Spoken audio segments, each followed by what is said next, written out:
Tell me when they're coming because you can see in my feed. Who's the they? All of you guys. When they all really start coming. Right on. Right on.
I would never do that.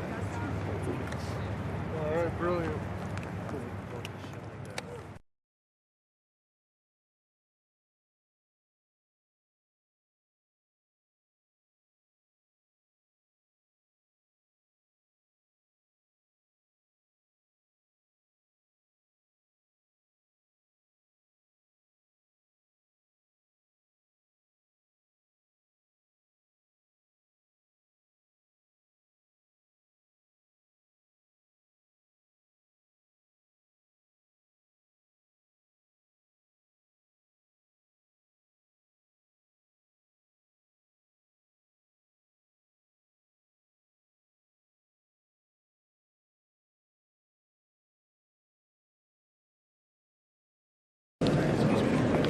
Excuse me, sir.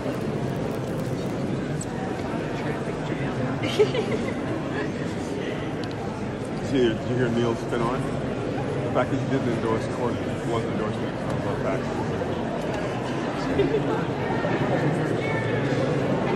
Sure.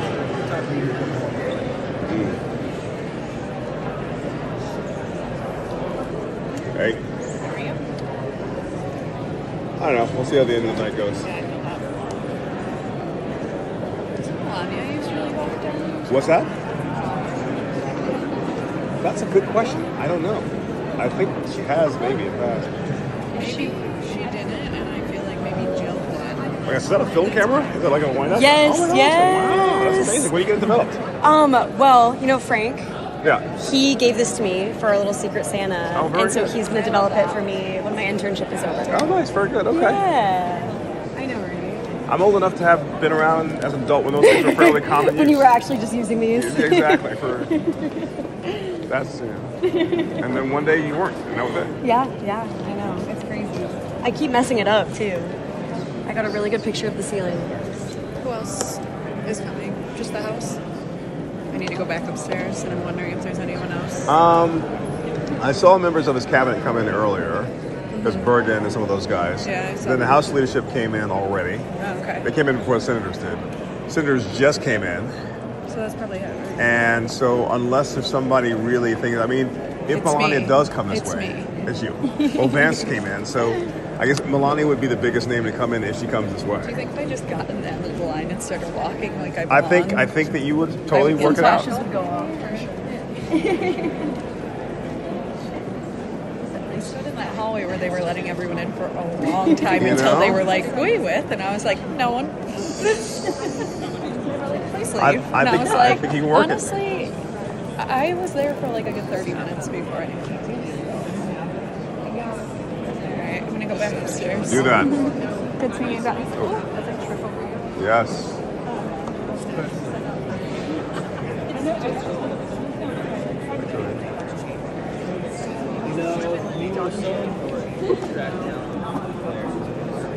That is a good spin zone. I don't know if that was for work or for personal. You want to do ask him to marry you. You'll get married to two people They this couldn't year. hear me from where I was. Where's FBN set up? We're here, but we're breaking down. Huh? Oh. Are you done?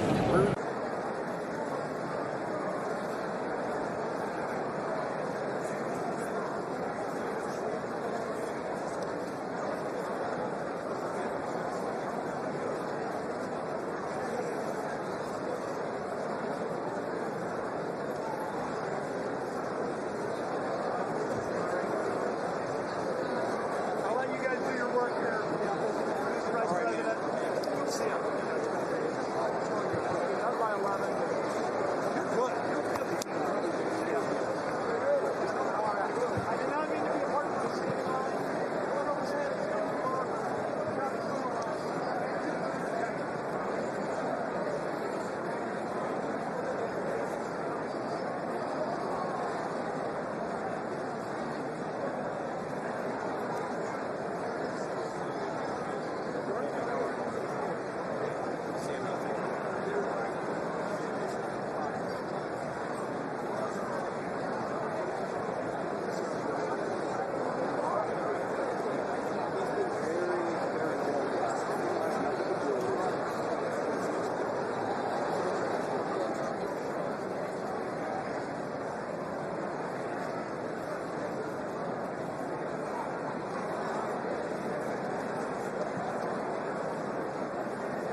The joint session will come to order. The chair appoints as members of the committee on the part of the House to escort the President of the United States into the chamber: the gentleman from Louisiana, Mr. Scalise; the gentleman from Minnesota, Mr. Emmer; the gentlewoman from Michigan, Mrs. McClain; the gentleman from North Carolina, Mr. Hudson; the gentleman from Pennsylvania, Mr. Reschenthaler; the gentleman from Utah, Mr. Moore; the gentlewoman from Indiana, Mrs. Houchin; the gentleman from Oklahoma, Mr. Hearn; the gentleman from New York, Mr. Jeffries; the gentleman from California, Mr. Aguilar; the gentleman from California, Mr. Liu; the gentlewoman from Washington, Mrs. Delbene; the gentlewoman from Michigan, Mrs. Dingle. The President of the Senate, at the direction of that body, appoints the following senators as members of the committee on the part of the Senate to escort the President of the United States into the House chamber: the Senator from South Dakota, Mr. Thune; the Senator from Wyoming, Mr. Barrasso; the Senator from Arkansas, Mr. Cotton; the Senator from West Virginia, Mrs. Capito; the Senator from Oklahoma, Mr. Langford; the Senator from South Carolina, Mr. Scott; the Senator from New York, Mr. Schumer; the Senator from Illinois, Mr. Durbin; and the Senator from Minnesota, Ms. Klobuchar. The members of the Escort Committee will exit the chamber through the lobby doors.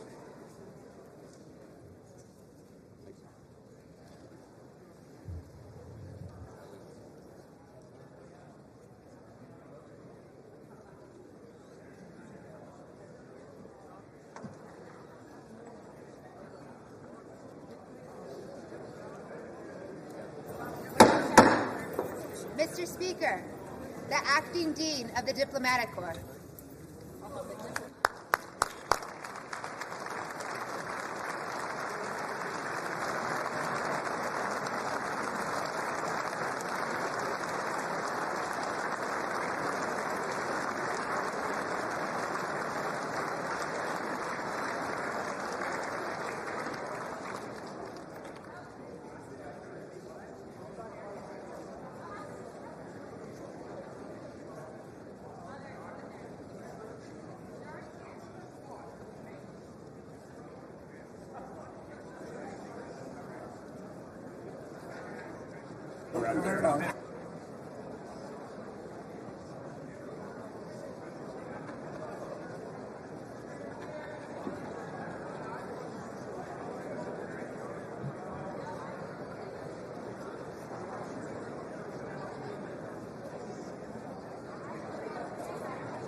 Mr. Speaker, the Chief Justice and Associate Justices of the Supreme Court.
son's a freshman.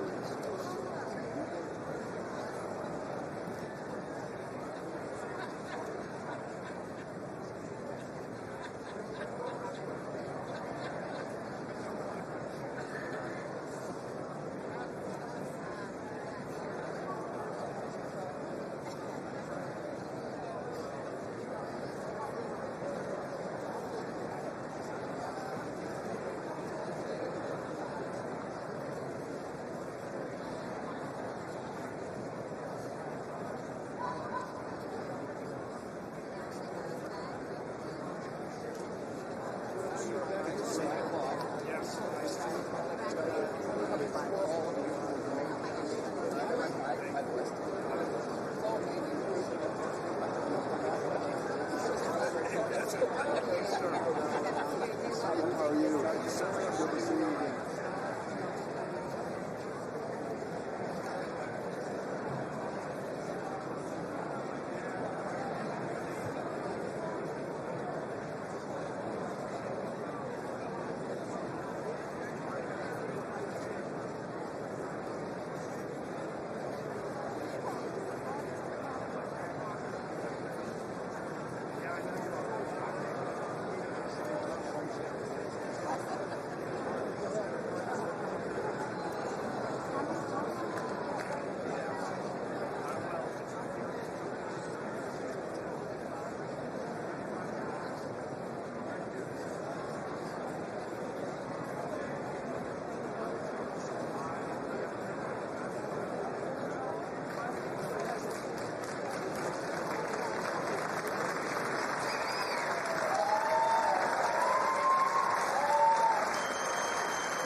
Mr. Speaker, the President's Cabinet.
Mr. Speaker, the President of the United States.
Try a selfie.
Members of Congress, I have the high privilege and distinct honor of presenting to you the President of the United States.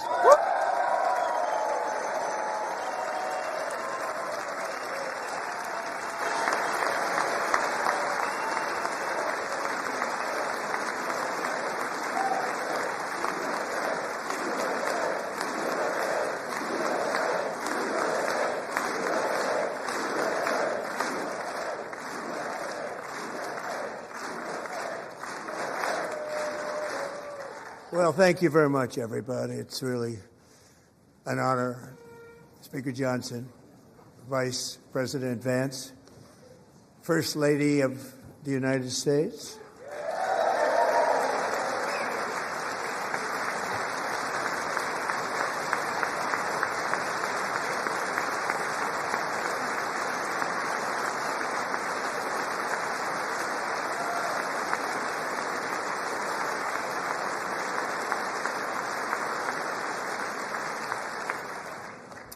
Second Lady of the United States,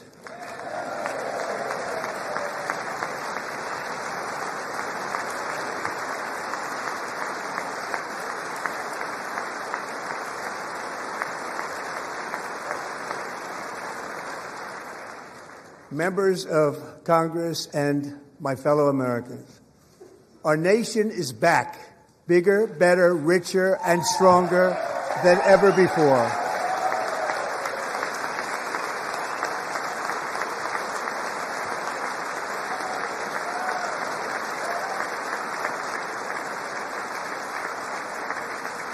less than 5 months from now, our country will celebrate an epic milestone in American history, the 250th anniversary of our glorious American independence.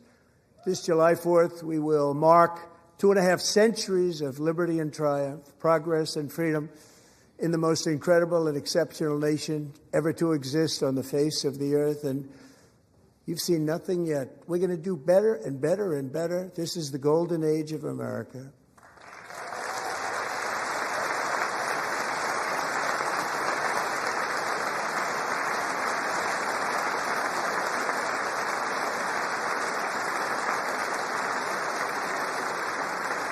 When I last spoke in this chamber 12 months ago, I had just inherited a nation in crisis with a stagnant economy, inflation at record levels, a wide open border, horrendous recruitment for military and police, rampant crime at home, and wars and chaos all over the world.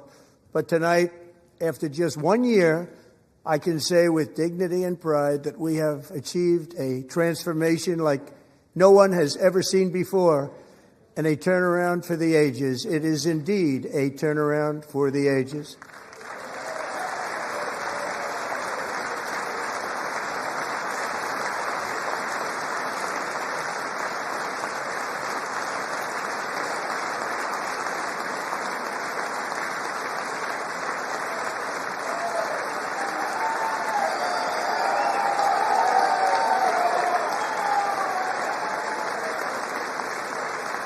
And we will never go back to where we were just a very short time ago. We're not going back. Today our border is secure.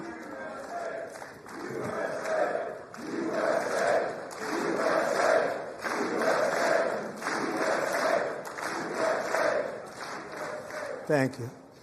Today our border is secure. Our spirit is restored. Inflation is plummeting. Incomes are rising fast. The roaring economy is roaring like never before, and our enemies are scared. Our military and police are stacked, and America is respected again, perhaps like never before.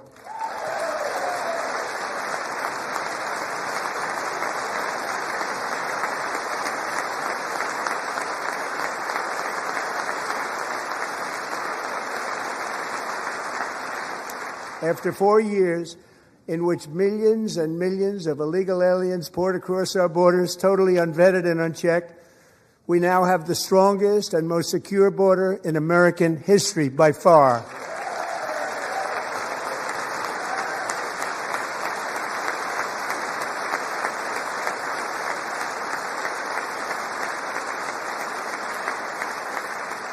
In the past 9 months, 0 illegal aliens have been admitted to the United States.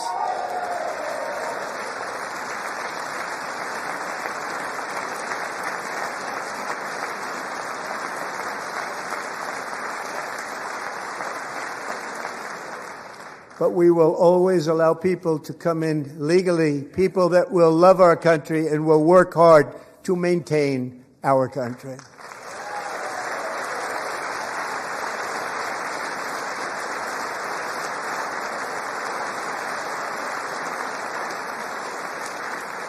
The flow of deadly fentanyl across our border is down by a record 56% in 1 year.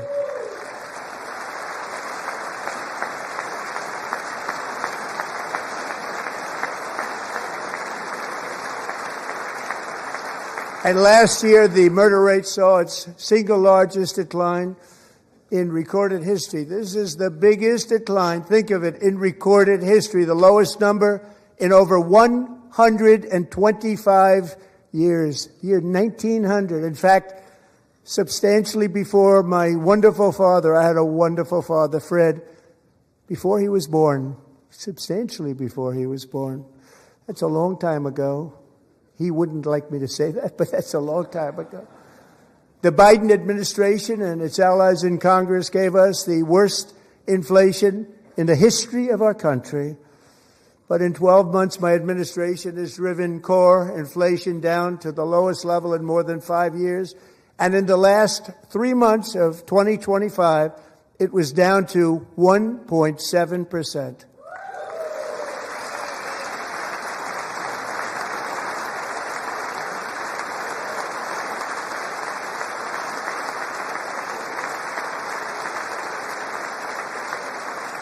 Gasoline, which reached a peak of over $6 a gallon in some states under my predecessor, it was quite honestly a disaster, is now below $2.30 a gallon in most states, and in some places $1.99 a gallon. And when I visited the great state of Iowa just a few weeks ago, I even saw $1.85 a gallon for gasoline.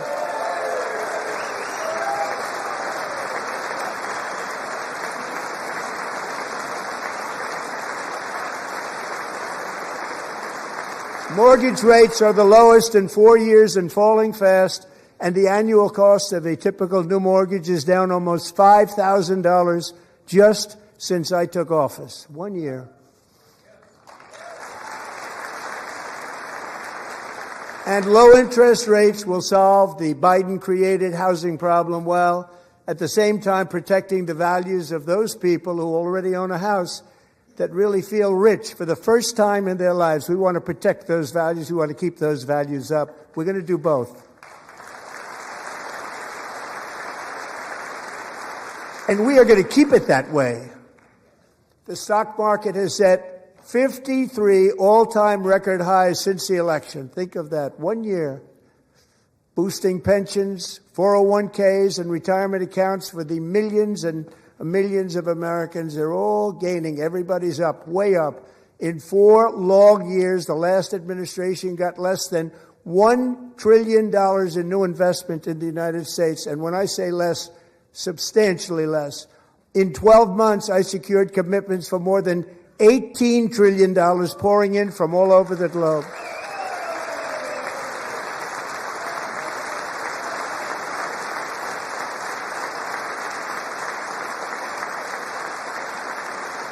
Think of it, much less than $1 trillion for 4 years versus much more than $18 trillion for 1 year. What a difference a president makes. A short time ago, we were a dead country. Now we are the hottest country anywhere in the world, the hottest.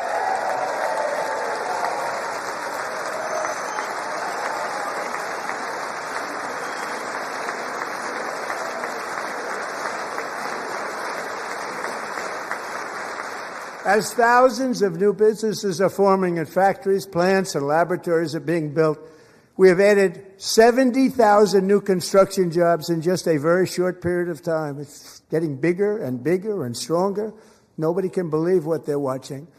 American oil production is up by more than 600,000 barrels a day, and we just received from our new friend and partner, Venezuela, more than 80 million barrels of oil.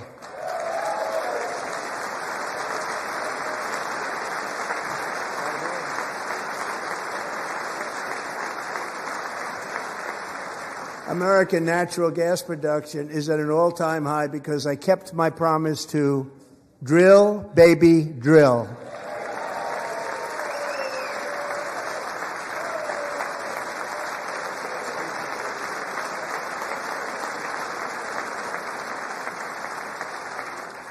More Americans are working today than at any time in the history of our country. Think about that. Any time in the history of our country, more working today. And 100% of all jobs created under my administration have been in the private sector.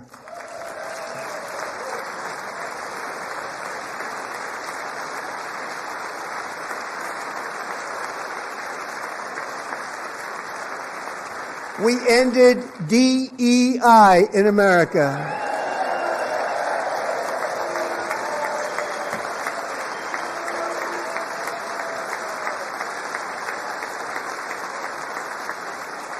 We cut a record number of job-killing regulations, and in 1 year we have lifted 2.4 million Americans, a record, off of food stamps.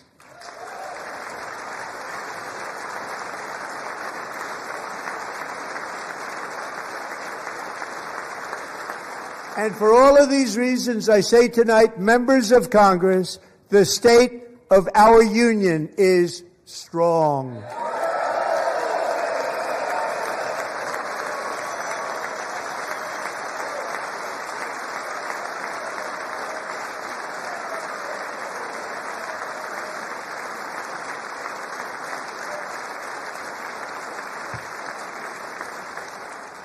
Our country is winning again. In fact, we're winning so much that we really don't know what to do about it. People are asking me, please, please, please, Mr. President, we're winning too much. We can't take it anymore. We're not used to winning in our country. Until you came along, we're just always losing, but now we're winning too much. And I say, no, no, no, you're going to win again. You're going to win big. You're going to win bigger than ever. And to prove that point, here with us tonight is a group of winners who just made the entire nation proud. The men's gold medal Olympic hockey team. Come on in.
Go ahead, baby.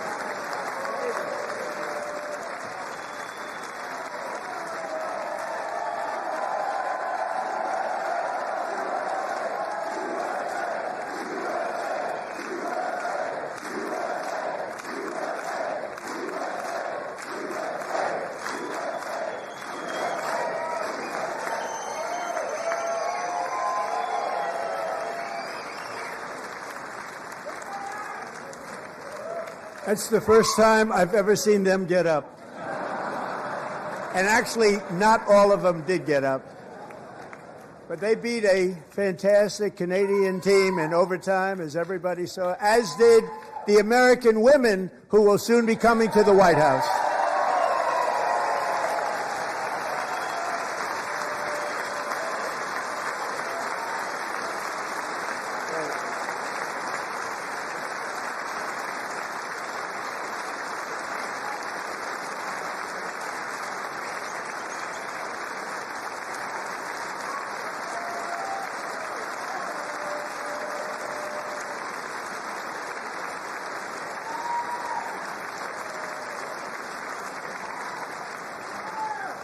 They were in the Oval Office before, and I just want to say a second very big congratulations to Team USA. But I have to say that, and I told them this, and we took a vote of the team. I said, anybody votes no, I'm not doing it. So they stood there, and they weren't about to say no, because I'd never seen a goaltender play as well as goalie Connor Hellebuck.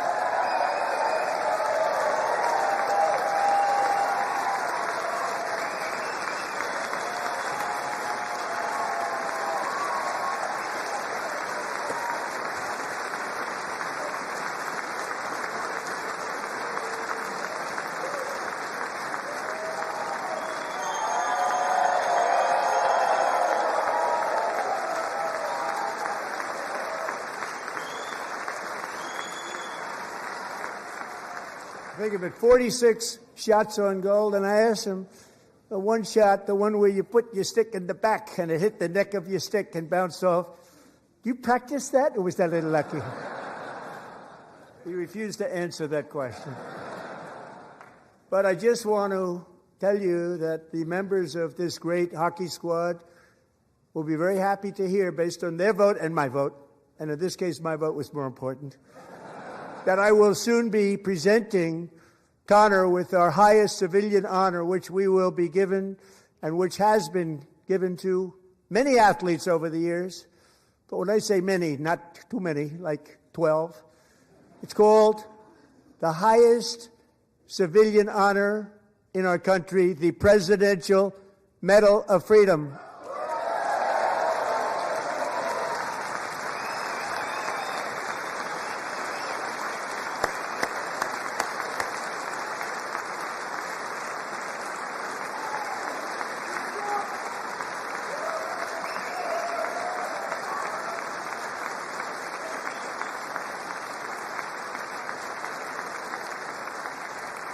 Great athletes have gotten that, very great, the best, and I thought he deserved it. And I did take a vote, every single one of them. I said, I'm not giving it if anybody goes no, and every single one of them rapidly put up their hand. So I want to thank you all. What a special job you did. What special champions you are. Thank you very much.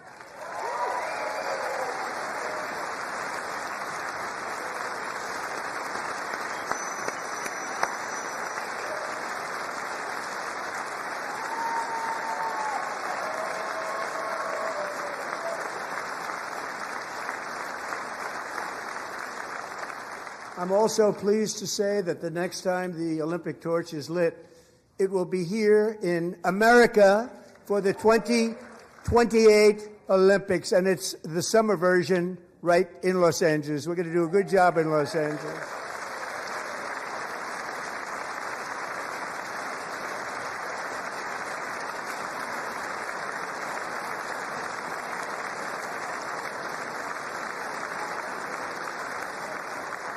And Los Angeles is going to be safe, just like Washington, D.C. is now one of the safest cities in the country.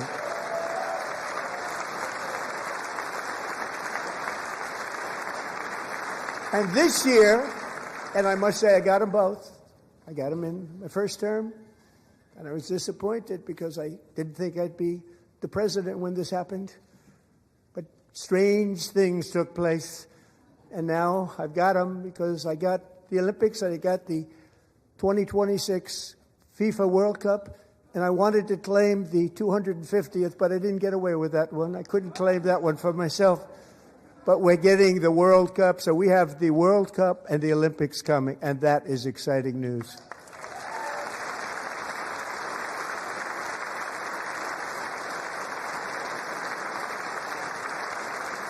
So this will be a year to celebrate our country and the heroes who have kept it free. Men like Buddy Taggart. At age 17, Buddy volunteered to defend America in World War II, serving in the Pacific under the great General Douglas MacArthur. He fought bravely in the famous Battle of Manila, worked so hard. He was badly wounded and almost killed by enemy machine guns in Luzon. And 81 years ago this month, he liberated the largest internment camp in the Philippines, one of the largest anywhere in the world. But he earned many honors, including a Purple Heart and a Bronze Star, came home, started a family, and tonight he is in the gallery looking forward to July 4th, 2026, his 100th birthday.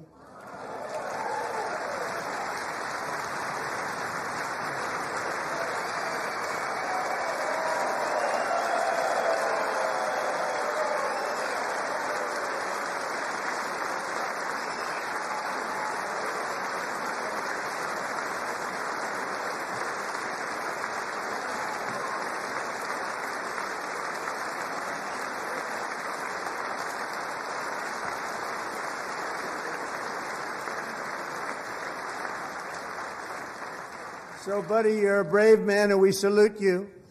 Even in times of challenge, setback, and immense heartache, the spirit of 1776 has always shone through very brightly.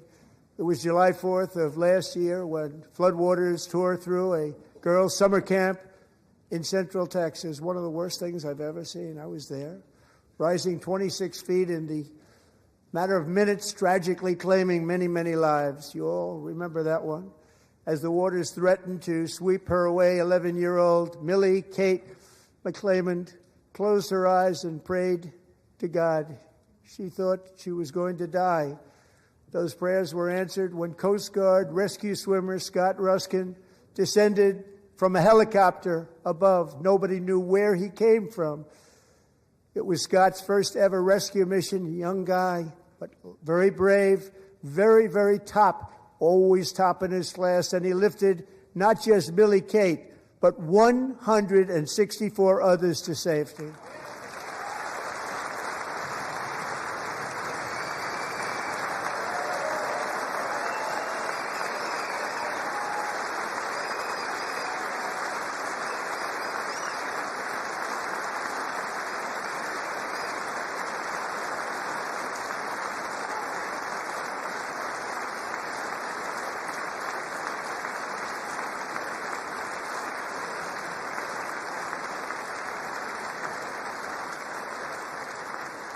People watched Scott from a distance, and they couldn't believe what they were seeing. The winds were blowing, the rain was pouring, everything was going, and that rapid water, nobody's ever seen anything like it. They said, wow, that's something.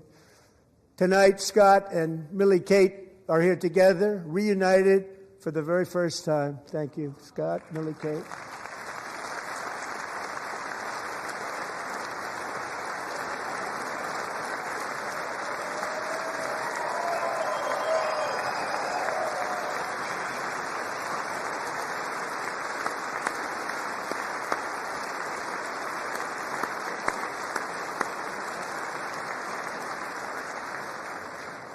And Petty Officer Ruskin, I'm pleased to inform you that I am now awarding you the Legion of Merit for extraordinary heroism, which is what it was, extraordinary heroism. Thank you.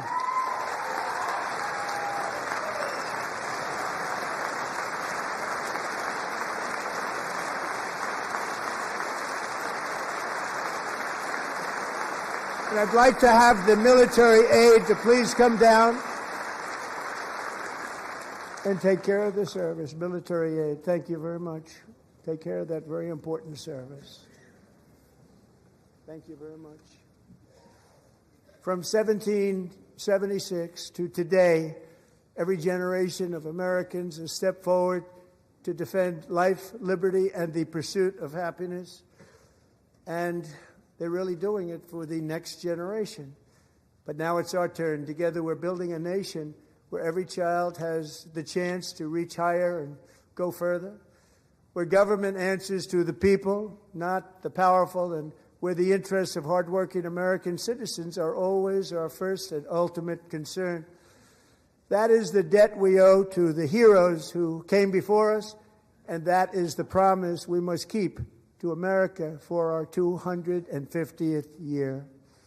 Last year, I urged this Congress to begin the mission by passing the largest tax cuts in American history, and our Republican majorities delivered so beautifully. Thank you, Republicans.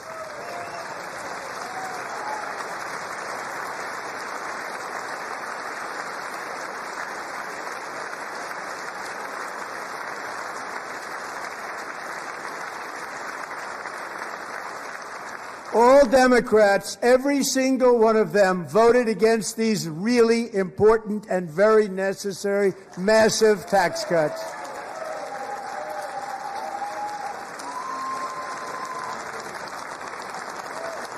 They wanted large-scale tax increases to hurt the people instead.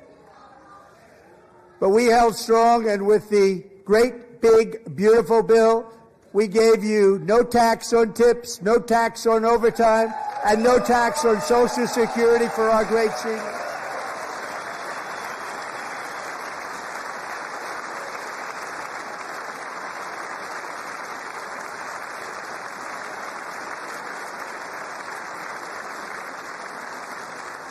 And we also made interest on auto loans tax deductible the first time, but only if the car is made in America.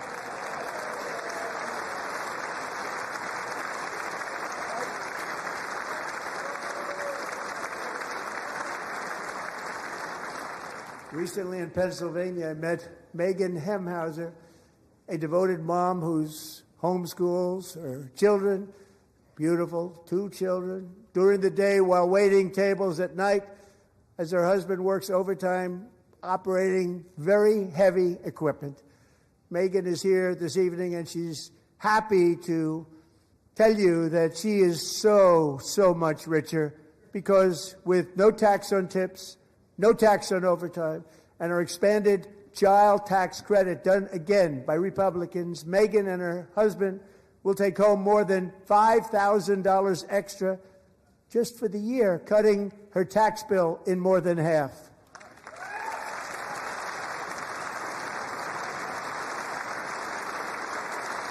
Megan, please stand up. We're fighting for you, Megan.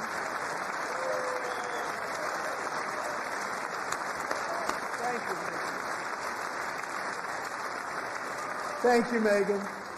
We're fighting for you, Megan. Under our bill, parents like Megan can also activate their children's brand new Trump accounts.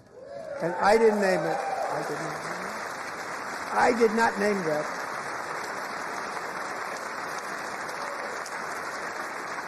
Nobody believes me, but I did not name it. It was named by a very tall man sitting right there in the third row. Nice man, a good man. Tax-free investment accounts for every American child. This is something that's so special and has taken off and gone through the roof. Millions will be pre-funded courtesy of the U.S. Treasury and private individuals like Michael and Susan Dell, who have donated $6,250 million to fund the Trump accounts for 25 million American children. They're great people.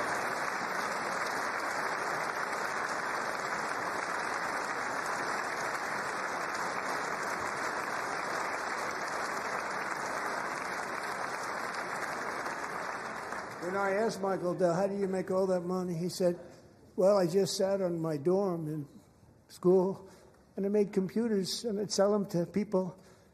And I just kept selling and selling and selling, and pretty amazing story. That's called the American dream. He sold a lot of computers, a lot of those laptops, so I congratulate him on that, but I really thank him and Susan, as well as others like Brad Gerstner, a very tremendous guy. He was behind it right from the beginning. Brad Gerstner. Thank you, Brad.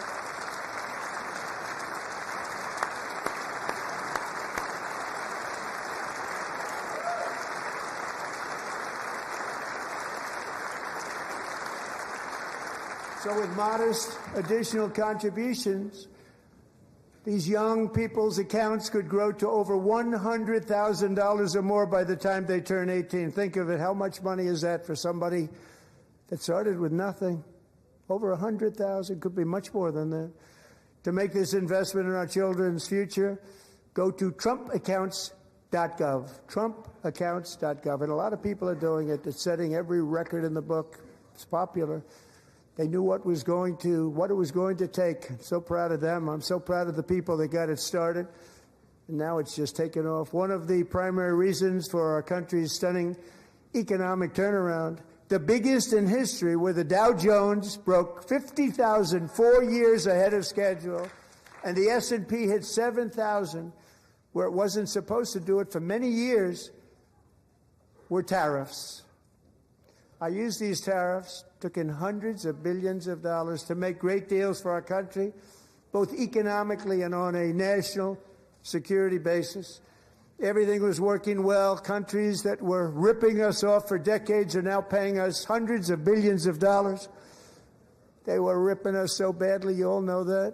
Everybody knows it. Even the Democrats know it. They just don't want to say it. And yet these countries are now happy, and so are we. We made deals. The deals are all done. And they're happy. They're not making money like they used to, but we're making a lot of money. There was no inflation, tremendous growth, and the big story was how Donald Trump called the economy correctly, and 22 Nobel Prize winners in economics didn't. They got it totally wrong. They got it really wrong. And then just 4 days ago, an unfortunate ruling from the United States Supreme Court. It just came down. It came down. Very unfortunate ruling. But the good news is that almost all countries and corporations want to keep the deal that they already made, right, Scott? Knowing that the legal power that I, as president, have to make a new deal could be far worse for them, and therefore they will continue to work along the same successful path that we had negotiated before the Supreme Court's unfortunate involvement. So despite the disappointing ruling, these powerful, country-saving, it's saving our country, the kind of money we're taking in, peace-protecting. Many of the wars I settled was because of the threat of tariffs. I wouldn't have been able to settle them without. Will remain in place under fully approved and tested alternative legal statutes. And they have been tested for a long time. They're a little more complex, but they're actually probably better, leading to a solution that will be even stronger than before. Congressional action will not be necessary. It's already time-tested and approved. And as time goes by, I believe the tariffs paid for by foreign countries will, like in the past, substantially replace the modern-day system of income tax, taking a great financial burden off the people that I love.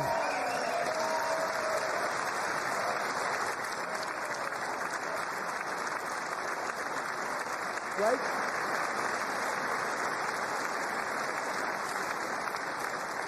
Moving forward, factories, jobs, investment, and trillions of dollars will continue pouring into the United States of America because we finally have a president who puts America first. I put America first. I love America.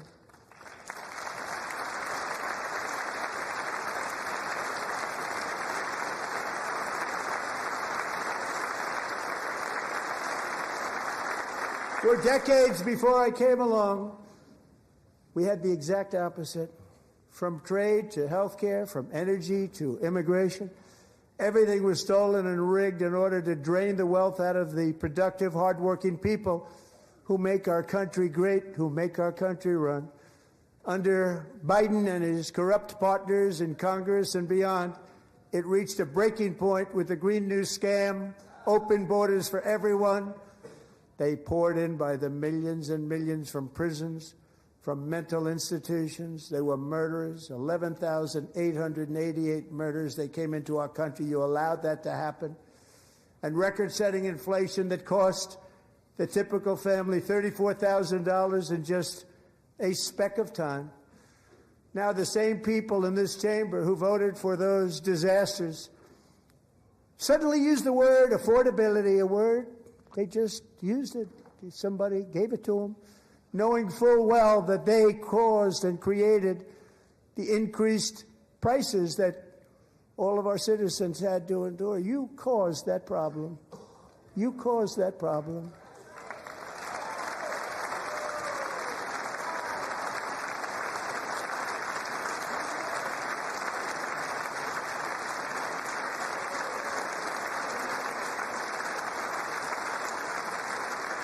They knew their statements were a lie. They knew it. They knew their statements were a dirty, rotten lie. Their policies created the high prices.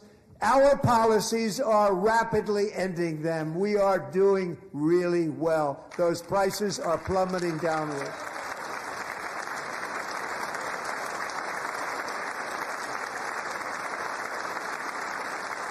The price of eggs is down 60%, Madam Secretary. Thank you. The cost of chicken, butter, fruit, hotels, automobiles, rent is lower today than when I took office by a lot. And even beef, which was very high, is starting to come down significantly. Just hold on a little while. We're getting it down. And soon you will see numbers that few people would think were possible to achieve just a short time ago.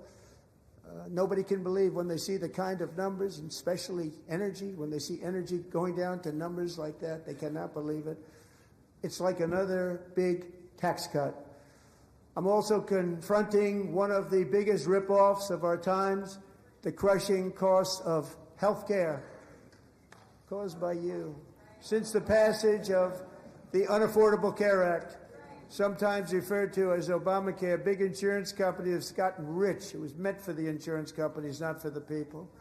With our government giving them hundreds and hundreds of billions of dollars a year as their stock prices soared 1,000, 1,200, 1,400, and even 1,700%, like nothing else. That's why I introduced the great health care plan.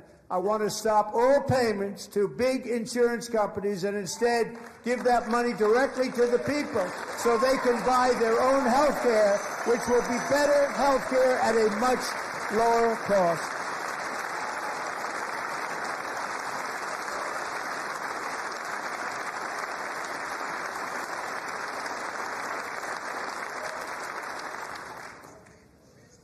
In addition, my plan requires maximum price transparency. That's a big deal. Sounds so simple, so big. And I did that in my first term, and the Democrats immediately terminated it with full knowledge that they were doing a very bad thing for the people. Costs were going to go way up, and that's what happened, and now I'm bringing them way down on health care and everything else. I'm also ending the wildly inflated cost of prescription drugs like has never happened before.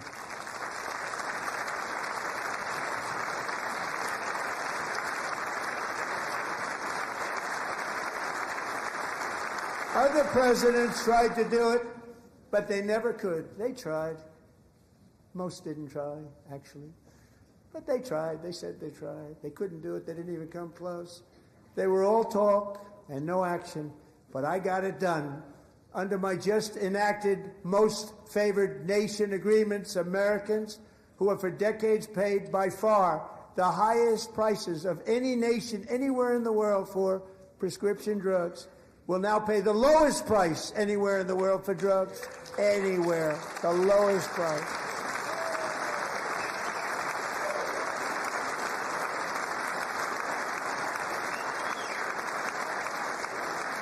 So in my first year of the second term, should be my third term, but strange things happen. I took prescription drugs, a very big part of health care, from the highest price in the entire world to the lowest. That's a big achievement.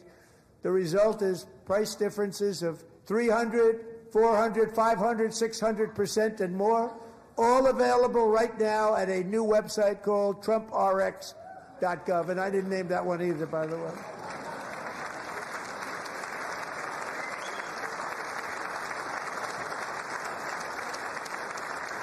And here tonight is the very first customer ever to get that big discount, and it is big, Catherine Rayner. For 5 years, she and her husband have struggled with infertility, and they turned to IVF. One drug has been costing Catherine $4,000 to purchase, but a few weeks ago, she logged onto the TrumpRx website and got that same drug that cost $4,000, got it for under $500. A reduction of much more, actually, than $3,500. Catherine, we are all praying for you, and you're going to be a great mom.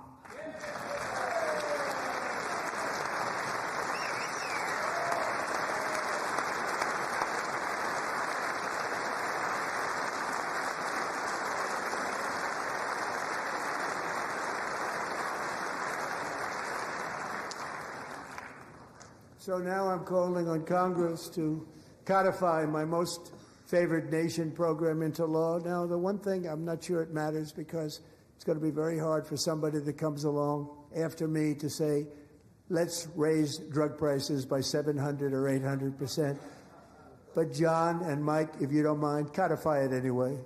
They may do it. Codify it anyway. Thank you. Many Americans are also concerned that energy demand from AI data centers could unfairly drive up their electric utility bills. Tonight, I'm pleased to announce that I have negotiated the new Ratepayer Protection Pledge. You know what that is? We're telling the major tech companies that they have the obligation to provide for their own power needs. They can build their own power plants as part of their factory so that no one's prices will go up. And in many cases, prices of electricity will go down for the community, and very substantially down. This is a unique strategy never used in this country before. We have an old grid. It could never handle the kind of numbers, the amount of electricity that's needed. So I'm telling them they can build their own plant. They're going to produce their own electricity. It will ensure the company's ability to get electricity while at the same time lowering prices of electricity for you, and could be very substantial for all of you cities and towns. You're going to see some good things happen over the next number of years. Another pillar of the American dream that has been under attack is home ownership. With us tonight is Rachel Wiggins, a mom of two from Houston. She placed bids on 20 homes and lost all of those bids to gigantic investment firms that bypassed inspection, paid all cash, and turned those houses into rentals, stealing away her American dream. She was devastated. Stories like this are why last month I signed executive order to ban large Wall Street investment firms from buying up into thousands single-family homes.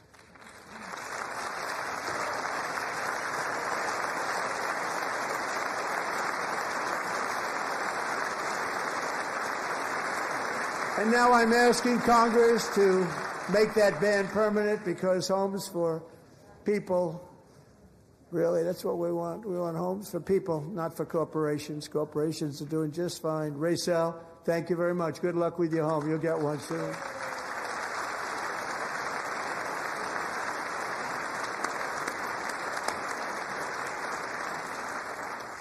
We're also working to make it easier for Americans to save for retirement. And under this administration, we will always protect Social Security and Medicare. They are not protecting it for our seniors. We will always protect Social Security, Medicare, Medicaid.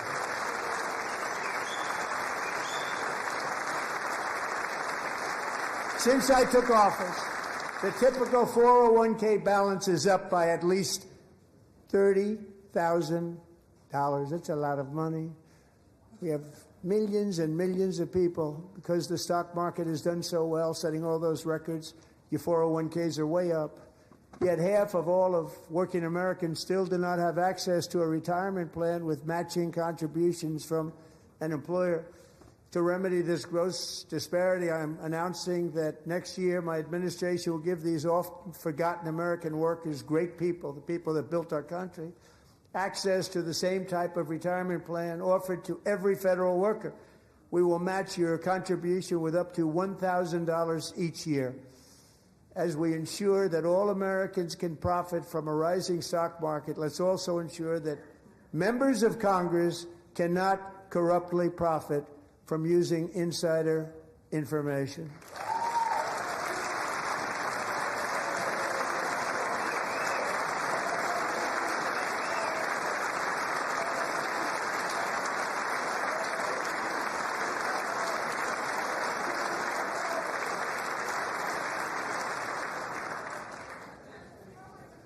They stood up for that. I can't believe it. I can't believe it. Did Nancy Pelosi stand up if she's here? Doubt it. Pass the Stop Insider Trading Act without delay.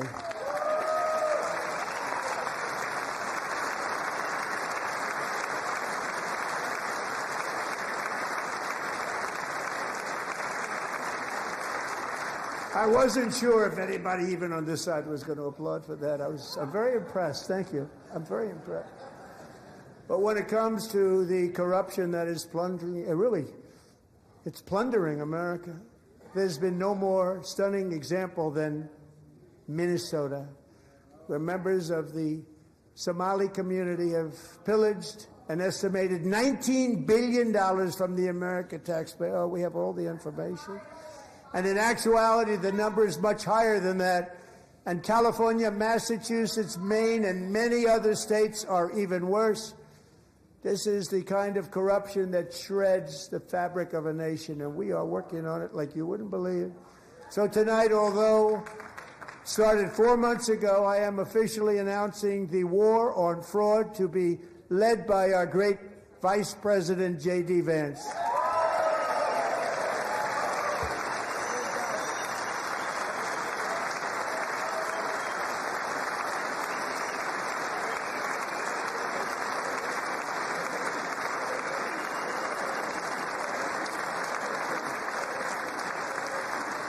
will get it done. And if we're able to find enough of that fraud, we will actually have a balanced budget overnight. It'll go very quickly. That's the kind of money you're talking about. We'll balance our budget. The Somali pirates who ransacked Minnesota remind us that there are large parts of the world where bribery, corruption, and lawlessness are the norm, not the exception. Importing these cultures through unrestricted immigration and open borders brings those problems right here to the USA. And it is the American people who pay the price in higher medical bills, car insurance rates, rent, taxes, and perhaps most importantly, crime. We will take care of this problem. We're going to take care of this problem. We are not playing games. Delilah.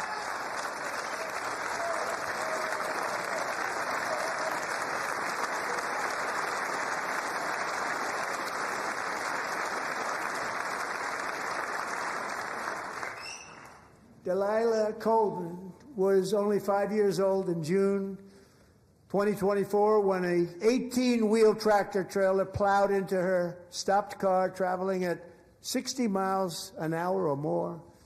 The driver was an illegal alien let in by Joe Biden and given a commercial driver's license by open borders politicians in California. Doctors said Delilah would never be able to walk or talk, have a good life. She wouldn't even be able to eat again. But against all odds, she is now in the first grade learning to walk. And she's here this evening with her dad, Marcus, a fantastic man. Delilah, please, you are a great inspiration. Please stand up.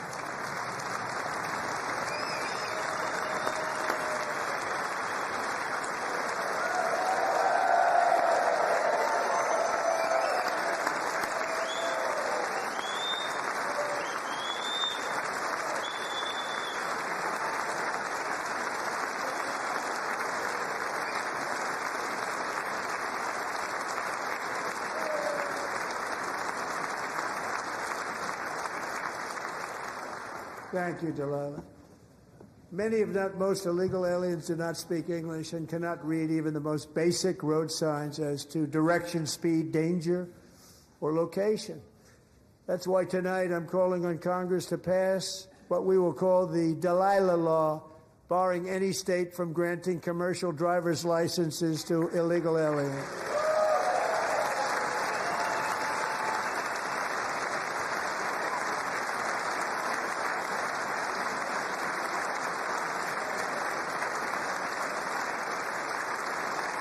And yesterday, as you probably saw at the White House, I hosted a ceremony with Americans who lost their treasured loved ones to the scourge of illegal immigration. People came into our country, how we allowed this to happen with our open borders. These are the angel moms and families that for decades our government betrayed and our media totally ignored. It was terrible. Hard to believe, actually. In 2023, a 16-year-old high school cheerleader named Elizabeth Medina was supposed to perform in her town's Christmas parade, but she never arrived. Her mother, Jacqueline, went home to look for her, and she found her lying dead in a bathtub, bleeding profusely after being stabbed 25 times. Elizabeth's killer was a previously arrested illegal alien who had broken in and brutally extinguished the brightest light in her family's life, violently and viciously. Her heartbroken mother is in the gallery to remind everyone in this chamber exactly why we are deporting illegal alien criminals to our country at record numbers, and we're getting them the hell out of here fast. We don't want them.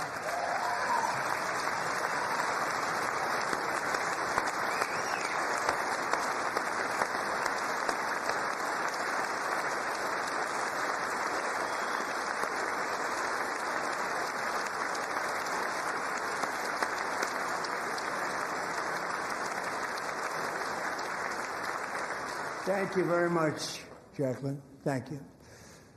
We can never forget that many in this room not only allowed the border invasion to happen before I got involved, but indeed they would do it all over again, if they ever had the chance. If they ever got elected, they would open up those borders to some of the worst criminals anywhere in the world. The only thing standing between Americans and a wide open border right now is President Donald J. Trump and our great Republican patriots in Congress. Thank you. Thank you.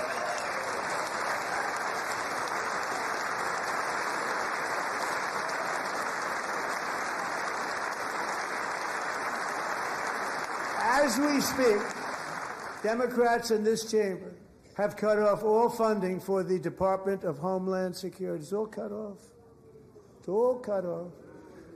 They have instituted another Democrat shutdown, the first one costing us 2 points on GDP.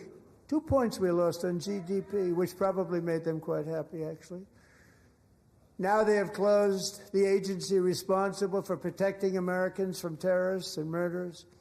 Tonight I'm demanding the full and immediate restoration of all funding for the border security, homeland security of the United States, and also for helping people clean up their snow. We have no money because of the Democrats, and it would be nice. We'd love to give you a hand at cleaning it up, but you gave no money. Nobody's getting paid. It's a shame. So you have to think about it. We have, in case you didn't know, a pretty large snowstorm out there. One of the great things about the State of the Union is how it gives Americans the chance to see clearly what their representatives really believe. So tonight I'm inviting every legislator to join with my administration in reaffirming a fundamental principle. If you agree with this statement, then stand up and show your support. The first duty of the American government is to protect American citizens, not illegal aliens.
Isn't that a shame? You should be ashamed of yourself not standing up. You should be ashamed of yourself. That is why I'm also asking you to end deadly sanctuary cities that protect the criminals and enact serious penalties for public officials who block the removal of criminal aliens. In many cases, drug lords, murderers all over our country, they're blocking the removal of these people out of our country, and you should be ashamed of yourself.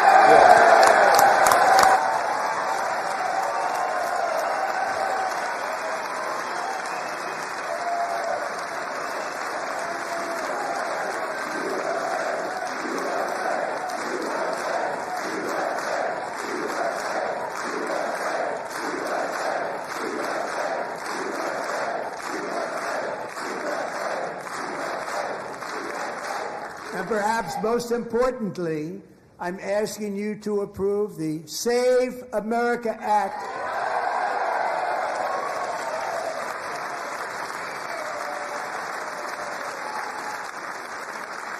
to stop illegal aliens and others who are unpermitted persons from voting in our sacred American elections. The cheating is rampant in our elections. It's rampant. It's very simple. All voters must show voter ID.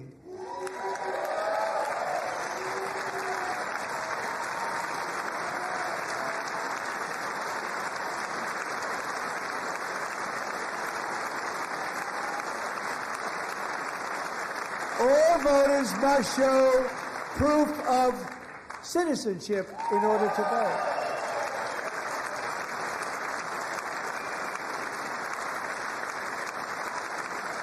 And no more crooked mail-in ballots except for illness, disability, military, or travel. None. And this should be an easy one. And by the way, it's polling at 89%, including Democrats. 89%.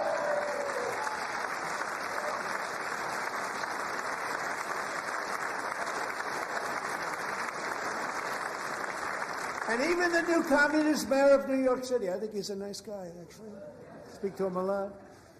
Bad policy, but nice guy. Just said they want people to shovel snow. They got hit hard. Wants them to shovel snow, but if you apply for that job, you need to show 2 original forms of ID and a Social Security card. Yet they don't want identification for the greatest privilege of them all, voting in America. No, it's no good. No good. Both Republicans and Democrats overwhelmingly agree on the policy that we just enunciated. And Congress should unite and enact this common sense, country-saving legislation right now, and it should be before anything else happens.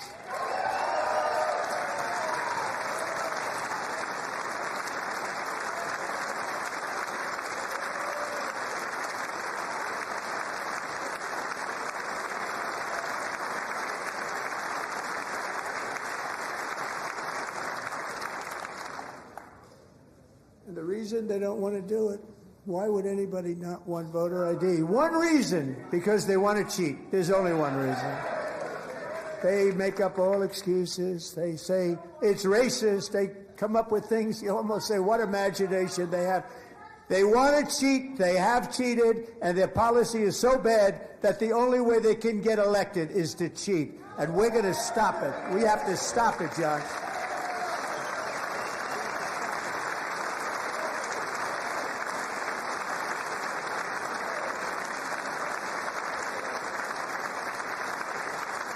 And here is one more opportunity to show common sense in government. In the gallery tonight are Sage Blair and her mother, Michelle. In 2021, Sage was 14 when school officials in Virginia sought to socially transition her to a new gender, treating her as a boy and hiding it from her parents. Hard to believe, isn't it? Before long, a confused Sage ran away from home after she was found in a horrific situation in Maryland. A left-wing judge refused to return Sage to her parents because they did not immediately state that their daughter was their son. Sage was thrown into an all-boys state home and suffered terribly for a long time. But today, all of that is behind them because Sage is a proud and wonderful young woman with a full-ride scholarship to Liberty University. Sage and Michelle, please stand up.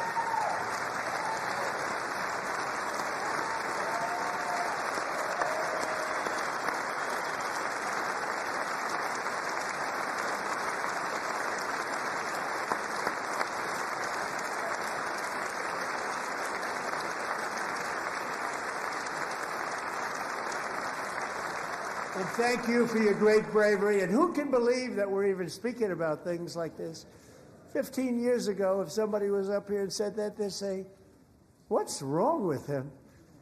But now we have to say it because it's going on all over numerous states without even telling the parents. But surely we can all agree no state can be allowed to rip children from their parents' arms and transition them to a new gender against the parents' will. Who would believe that we've been talking about this? We must ban it, and we must ban it immediately.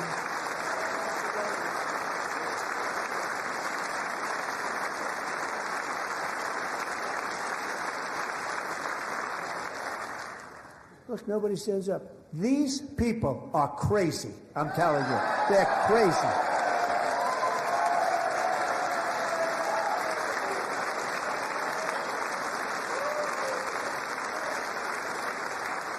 Amazing. 7. Boy, oh boy. We're lucky we have a country. With people like this, Democrats are destroying our country, but we've stopped it just in the nick of time, didn't we?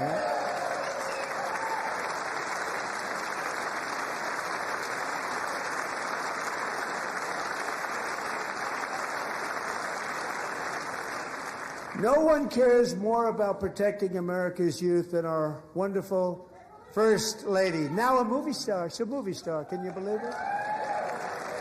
Who would have believed that? Over the past year, she has had an incredible impact championing AI legislation, advancing a landmark executive order on foster care, and helping secure $30 million to launch the Melania Trump Foster Youth to Independence Initiative. It's a tremendous, really a tremendous thing that happened and had a lot of bipartisan support. She gets much better bipartisan support than I do. I get none. She gets a lot. Someday you're going to have to tell me how you did that. And students and educators in every state have joined the First Lady's efforts in the presidential AI challenge, keeping America's next generation positioned to succeed and strongly succeed in the future. Tonight we welcome 2 young people whose lives reflect the First Lady's impact, Sierra Burns and Everest Nevermont. Thank you both, and Melania, thank you. I know how hard you worked on it. Thank you very much.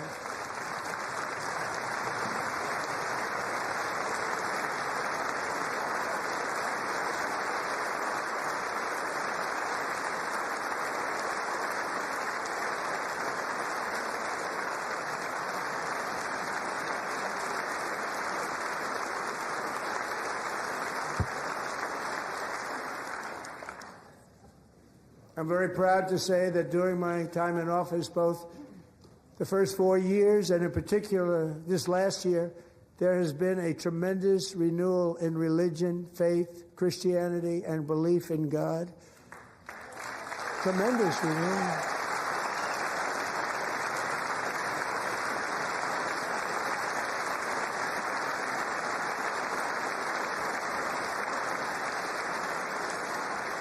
This is especially true among young people, and a big part of that had to do with my great friend, Charlie Kirk, a great guy, great man.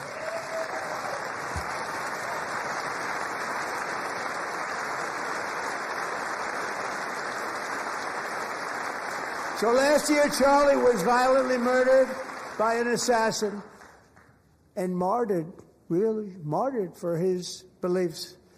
His wonderful wife, Erica, is with us tonight. Erica, please stand.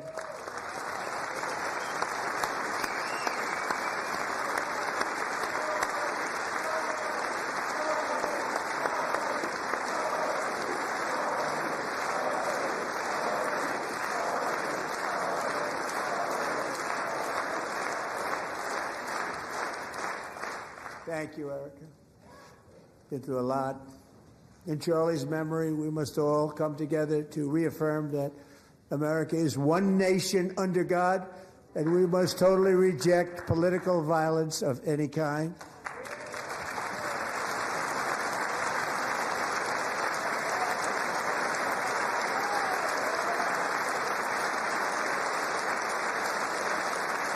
We love religion, and we love bringing it back, and it's coming back at levels that nobody actually thought possible. It's really a beautiful thing to see. Above all, unleashing America's promise requires keeping our communities safe.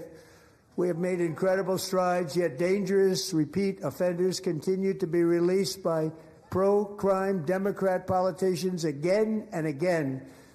We are honored to be joined tonight by a woman who's been through hell, Anya Zaretska.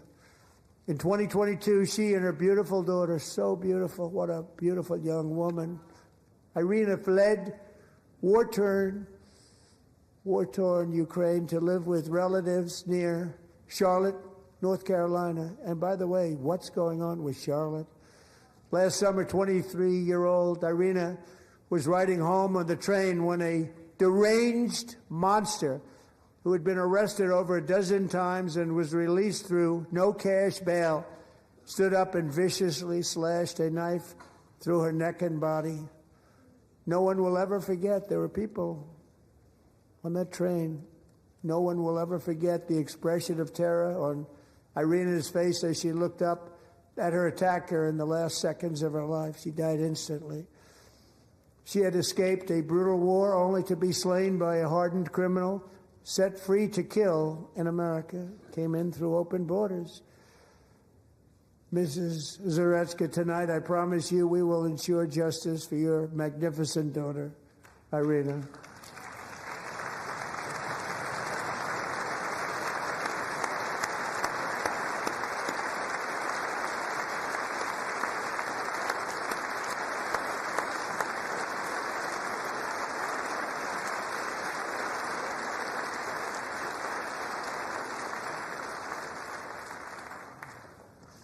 How do you not stand? How do you not stand? I'm asking this Congress to pass tough legislation to ensure that violent and dangerous repeat offenders are put behind bars, and importantly, that they stay there.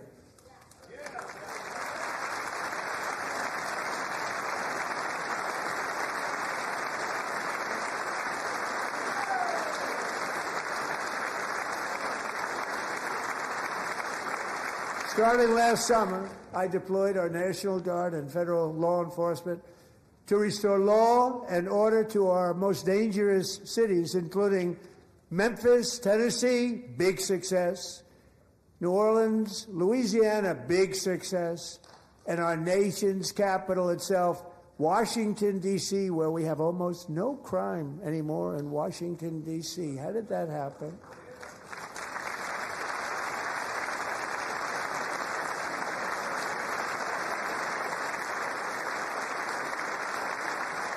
In fact, crime in Washington is now at the lowest level ever recorded, and murders in D.C. this January were down close to 100% from a year ago.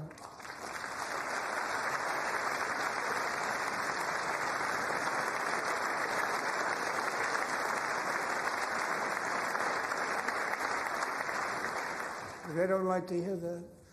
One of the brave service members who helped achieve this stunning turnaround was 20-year-old West Virginia Army National Guard Specialist Sarah Beckstrom. After a 4-month deployment, she voluntarily extended her service, and her rank was going to be lifted. She was doing so well. They were so proud of her. But the very next day, she was on patrol near the White House when she was ambushed and shot in the head by a terrorist monster from Afghanistan. Shouldn't have been in our country. And all because she wore the uniform of our nation, she was shot. He traveled here because he didn't like people wearing our uniform. He was sick and deranged. Shouldn't have been in our country. Sarah Beckstrom died in order to defend our capital, and we are honored to be joined by her wonderful parents, Gary and Evalie. Your daughter was a true American patriot, and she will be greatly missed. She was a great person. I saw reports on her. They've never seen anything like her.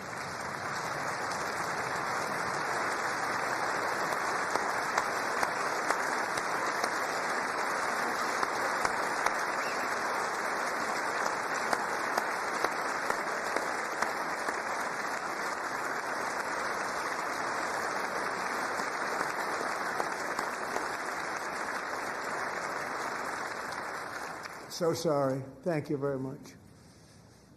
A great young lady. I saw reports that were like, perfect. She was perfect. Serving alongside Sarah that day was Staff Sergeant Andrew Wolf. The terrorist shot Andrew in the head, and no one thought he could possibly make it. The two of them, Sarah and Andrew, both shot violently in the head. Neither was expected to make it. They weren't even given a chance, except his wonderful mother, named Melody, who I spoke to the same night, and she was so positive. The doctors thought that Andrew was gone, but his mother said, no, Mr. President, Andrew will be fine. He's going to make it. I've never seen anything like it. I mean, he was given almost no chance. She said, I have no doubt, sir, he's going to be okay. This was a conversation that I had with her that night, with her son laying helplessly in bed, blood all over. Everybody is praying, she said, sir, he will be okay. The doctors didn't understand what she was saying. And after looking at the results of the damage done, neither did I. She was so strong and conclusive that even Andrew's great father felt she didn't really understand the gravity of the situation. But she turned out to be right. Right, Melody? She turned out to be right.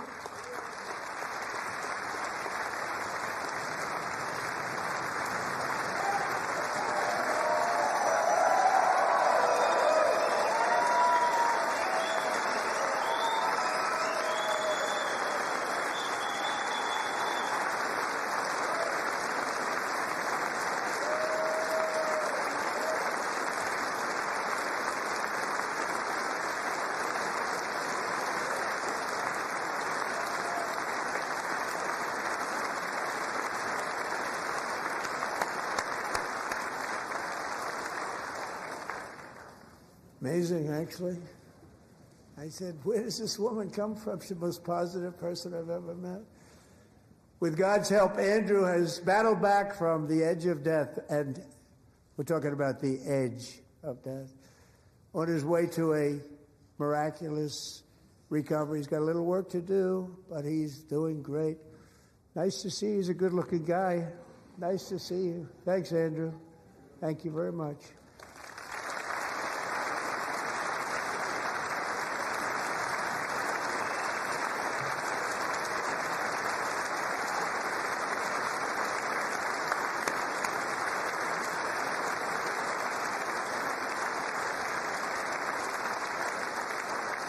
So, Andrew, while you're up, now I'm going to ask a highly respected General James Seward to present Staff Sergeant Andrew Wolf and the great family of Sarah Beckstrom with the award created by our late great President George Washington himself. It's called the Purple Heart.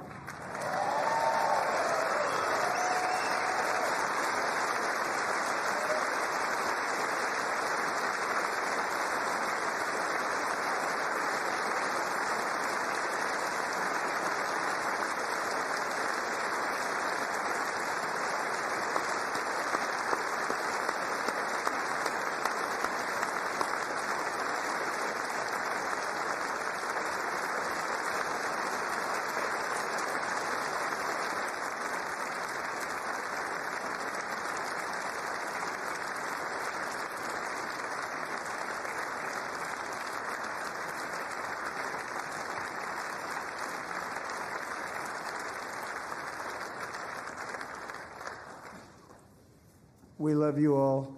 Love you. We're proudly restoring safety for Americans at home, and we are also restoring security for Americans abroad. Our country has never been stronger. My first 10 months, I ended 8 wars, including Cambodia. Isn't it funny? You're sick people. Cambodia and Thailand, Pakistan and India. Would have been a nuclear war. 35 million people, said the Prime Minister of Pakistan, would have died if it were not for my involvement. Kosovo and Serbia, Israel and Iran, Egypt and Ethiopia, Armenia and Azerbaijan, the Congo and Rwanda, and of course the war in Gaza, which proceeds at a very low level. It's just about there. And I want to thank Steve Witkoff and Jared Kushner for your help. Thank you, Steve. Thank you, Jared.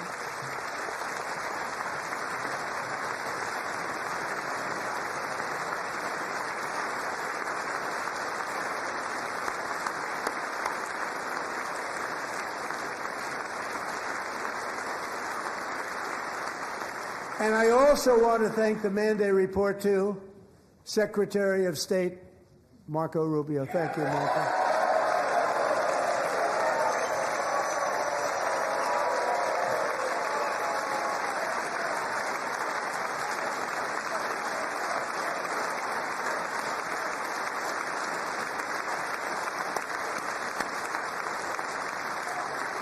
People don't like you. You know, Marco got 100% of the votes when he was in confirmation. I think our next one was about 54%.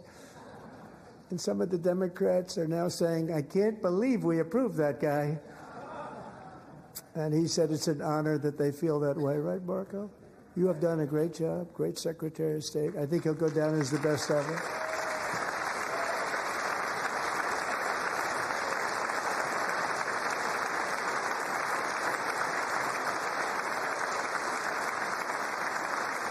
Under the ceasefire I negotiated, every single hostage, both living and dead, has been returned home. Can you believe that?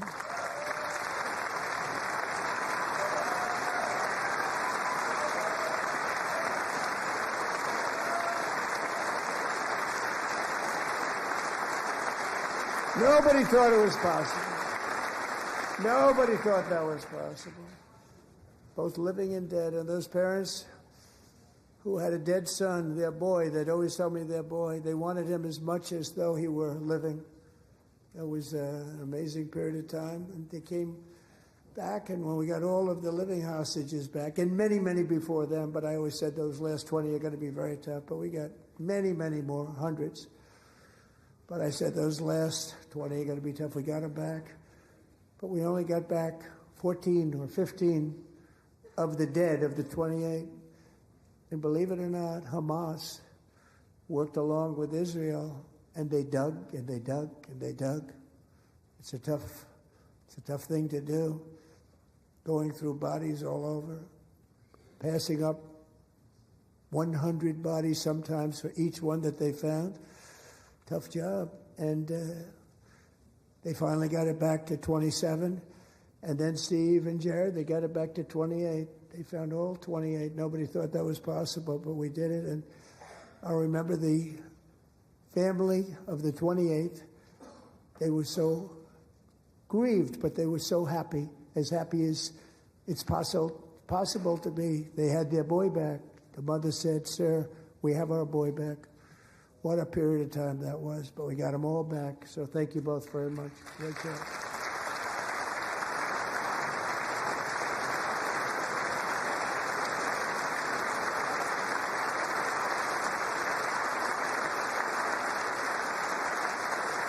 And we're working very hard to end the ninth war, the killing and slaughter between Russia and Ukraine, where 25,000 soldiers are dying each and every month. Think of that, 25,000 soldiers are dying a month.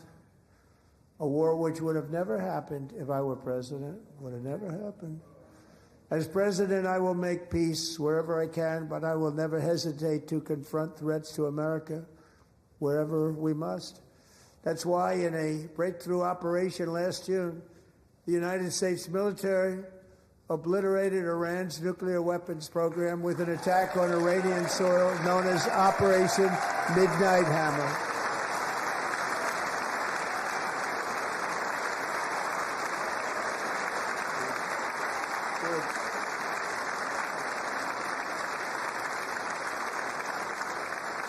For decades, it had been the policy of the United States never to allow Iran to obtain a nuclear weapon.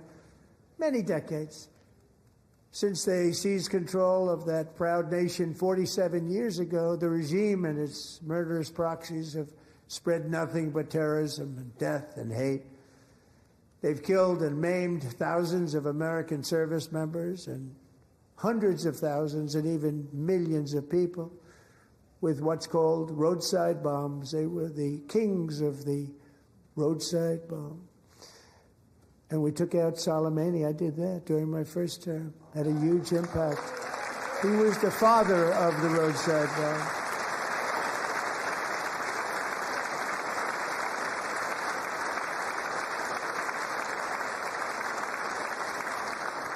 And just over the last couple of months with the protests, they've killed at least, it looks like, 32,000 protests. 32,000 protesters in their own country.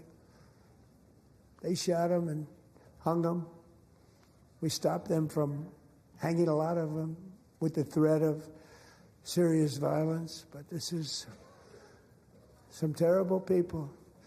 They've already developed missiles that can threaten Europe and our bases overseas, and they're working to build missiles that will soon reach the United States of America.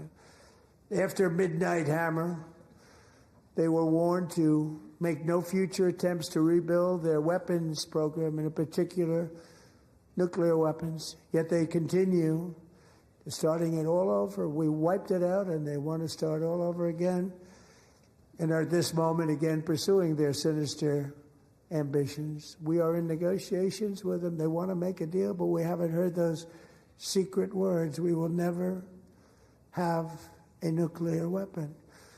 My preference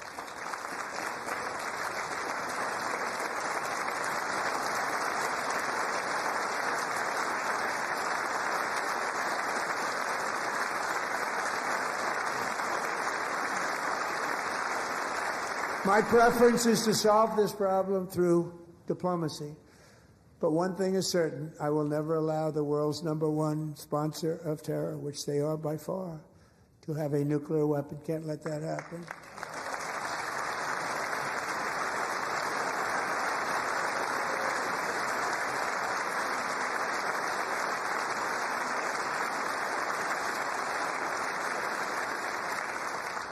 And no nation should ever doubt America's resolve. We have the most powerful military on earth. I rebuilt the military in my first term. We're going to continue to do so. Also, we just approved a $1 trillion budget. We have no choice. We have to be strong, because hopefully we will seldom have to use this great power that we built together. It's really called Peace Through Strength, and it's been very, very effective.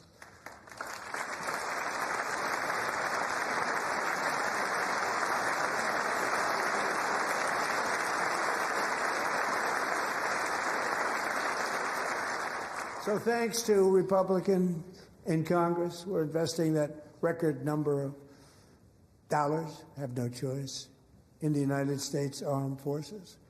Also creating a lot of jobs, but we're not even doing it for that reason. Because as I said, we have more jobs, more people working today than ever before in the history of our country. And NATO countries are friends and allies. They are. They're our friends and they're our allies, have just agreed at my very strong request to pay 5% of GDP for military defense rather than the 2%, which they weren't paying. We were paying for almost all of NATO. Now they're paying 5 as opposed to not paying 2.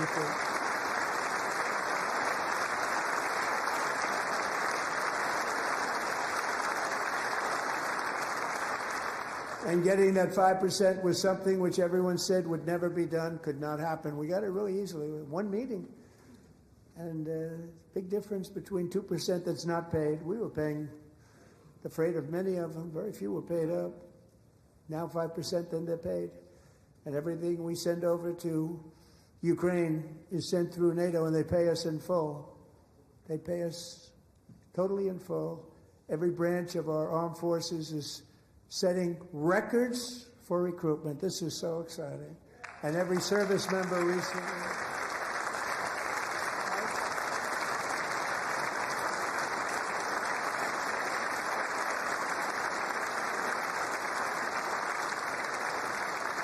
And every service member recently received a warrior dividend of $1,776.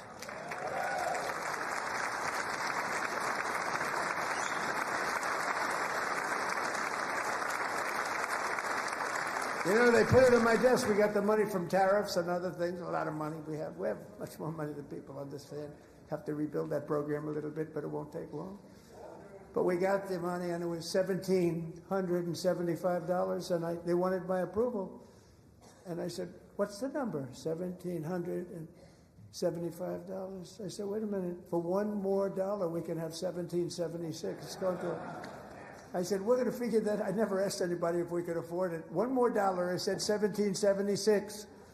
And I said, that's good. And I'll tell you what, our military, that was 4 months ago, our military, I never see a person in the military that doesn't thank me for it. So we're honored to do it. They deserve it. And we call it 1776. It was great. And we love our military. We love our law enforcement. We love our firemen. You know, the firemen don't get mentioned enough. We love our firemen. We're also...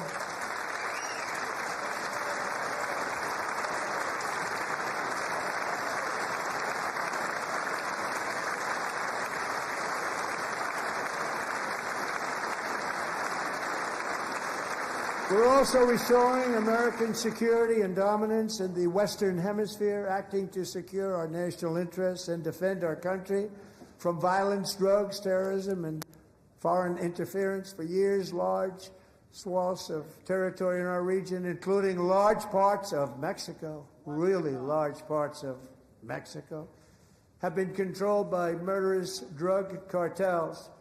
That's why I designated these cartels as foreign terrorist organizations, and I declared illicit fentanyl as a weapon of mass destruction.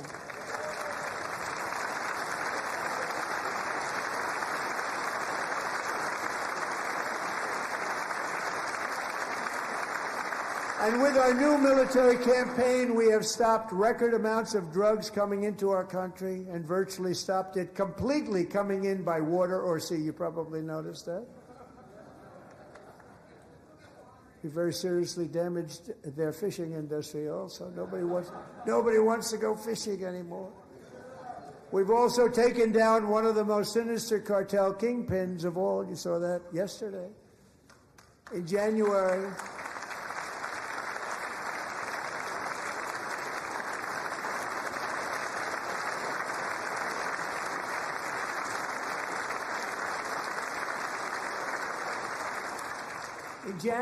elite American warriors carried out one of the most complex, spectacular feats of military competence and power in world history. No one's seen anything like it. Foreign leaders, I won't tell you who, called me and they said, very impressive, very impressive. They couldn't believe, they all watched. They saw what happened. This is a different fighting force that we had years ago when we fought to tie. You know, it's a great fighting force. I'm so proud of it. Look at Space Force. Space Force is my baby, because we did that. My baby is becoming so important.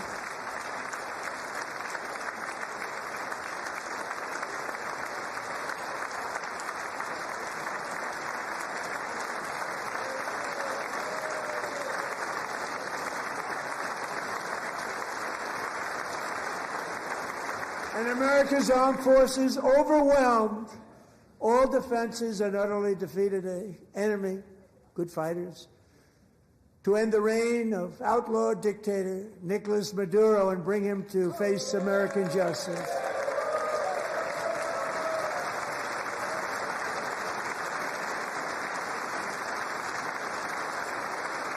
And this was an absolutely colossal victory for the security of the United States, and it also opens up a bright new beginning for the people of Venezuela. We're working closely with the new president of Venezuela, Delcy Rodriguez, to unleash extraordinary economic gains for both of our countries and to bring new hope to those who have suffered so terribly.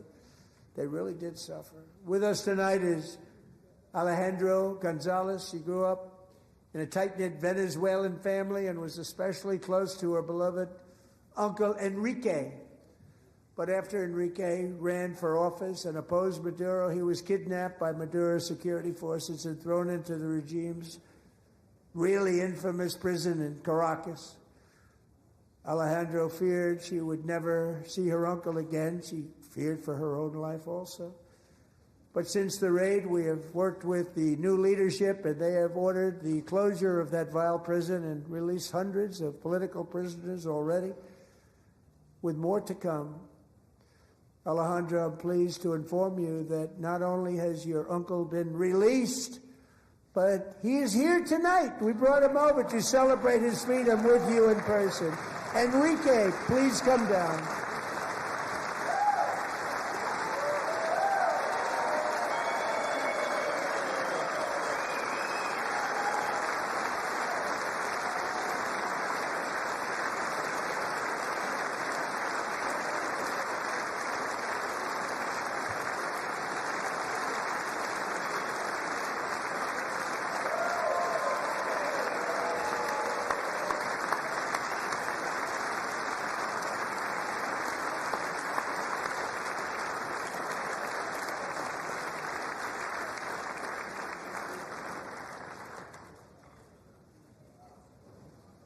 Thank you, Enrique. Have a good time. Nice to have you back, Enrique. There were many heroes on that January raid to capture Maduro. Really great heroes. It was very dangerous. They knew we were coming. They were all set. But the deeds of one warrior that night will live forever in the eternal chronicles of military valor. Chief Warrant Officer 5, Eric Slover, planned the mission and was the flight lead in the cockpit of the first helicopter, a big, beautiful, powerful helicopter. It was a massive Chinook carrying, as you can imagine, many, many American warfighters. Wearing the dog tags, his wife Amy had blessed with holy water before he left. She knew it was going to be a rough one. Eric steered the Chinook under the cover of night and descended swiftly upon Maduro's heavily protected military fortress. This was a major military installation, protected by thousands of soldiers and guarded by Russian and Chinese military technology. How did that work out? Not too good. While preparing to land, enemy machine guns fired from every angle, and Eric was hit very badly in the leg and hip, one bullet after another. He absorbed 4 agonizing shots, shredding his leg into numerous pieces. And yet, despite the fact that the use of his legs was vital to successful helicopter flight, legs are the most important part of flying a helicopter, to deliver the many commandos who would capture and detain Maduro was the only thing Eric was thinking about. Then, even as he was gushing blood, which was flowing back down the aisle, helicopter lands at a steep angle. The machine guns stood right in front of him. They were right in front of him, 2 machine gunners who escaped the wrath of the previous planes. Eric maneuvered his helicopter with all of those lives and souls to face the enemy and let his gunners eliminate the threat. Turned the helicopter around so the gunners could take care of business, saving the lives of his fellow warriors from what could have been a catastrophic crash deep in enemy territory. Only after safely landing the helicopter with all the warriors aboard in the exact right spot, which was vital to the mission, we probably would have had to maybe cancel the mission if that didn't happen. Eric told his co-pilot, also wounded but not as gravely, to take over. I'm about ready to pass out. The success of the entire mission and the lives of his fellow warriors hinge on Eric's ability to take the searing pain. It was unbelievable what's happened to his legs of the bullets and keep on flying and landing, and people knew what was happening. Everybody in the back of the helicopter knew because they saw the blood pouring down the aisle. Chief Warrant Officer Slover is still recovering from his serious wounds, but I'm thrilled to say that he is here tonight with his wife Amy. Eric and Amy, come on in.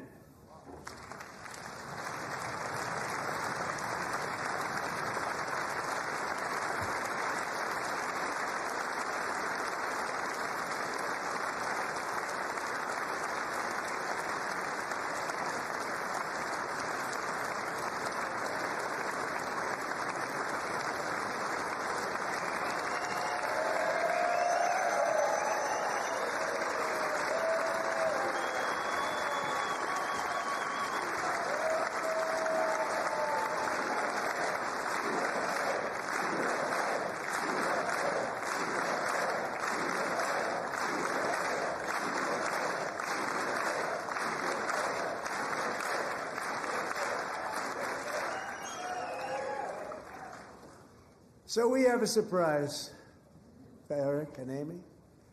In recognition of Eric's actions above and beyond the call of duty, I would now like to ask General Jonathan Braga to present Chief Warrant Officer Slover with our nation's highest military award, the Congressional Medal of Honor.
Well, thank you very much, Eric and Amy. Great to get to know you. I met with them and with a lot of their fellow warriors at Fort Bragg recently. You notice the name Fort Bragg. We have it back. We brought it back. We won the First World War with it, the Second World War with it, and then they decided to change the name.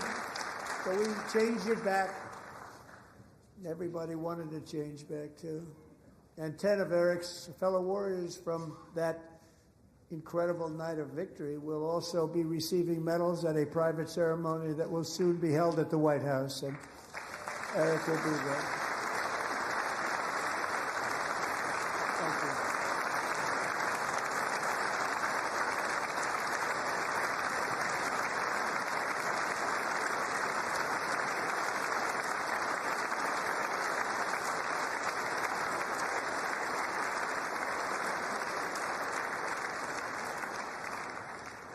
Thank you, Eric.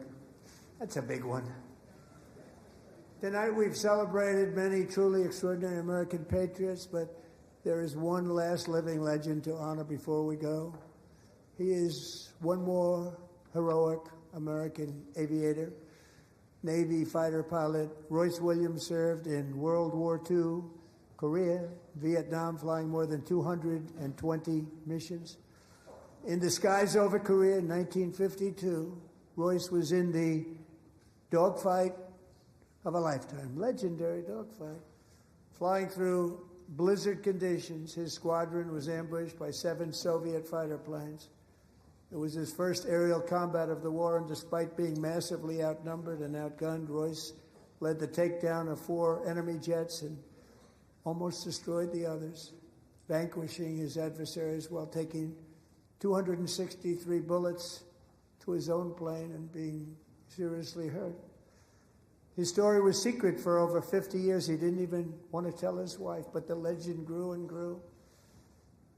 But tonight, at 100 years old, this brave Navy captain is finally getting the recognition he deserves. He was a legend long before this evening. Royce, please stand up, and I will ask the First Lady of the United States to present Captain Royce Williams with his Congressional Medal of Honor.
Thank you, Royce, and thank you, Eric. I've always wanted the Congressional Medal of Honor, but I was informed I'm not allowed to give it to myself, and I wouldn't know why I'd be taking it, but if they ever open up that law, I will be there with you someday. But you know, that's our highest honor, Congressional Medal of Honor, and that's a big thing. And it's an honor to be in the same room with you. Thank you both very much, Eric. Thank you.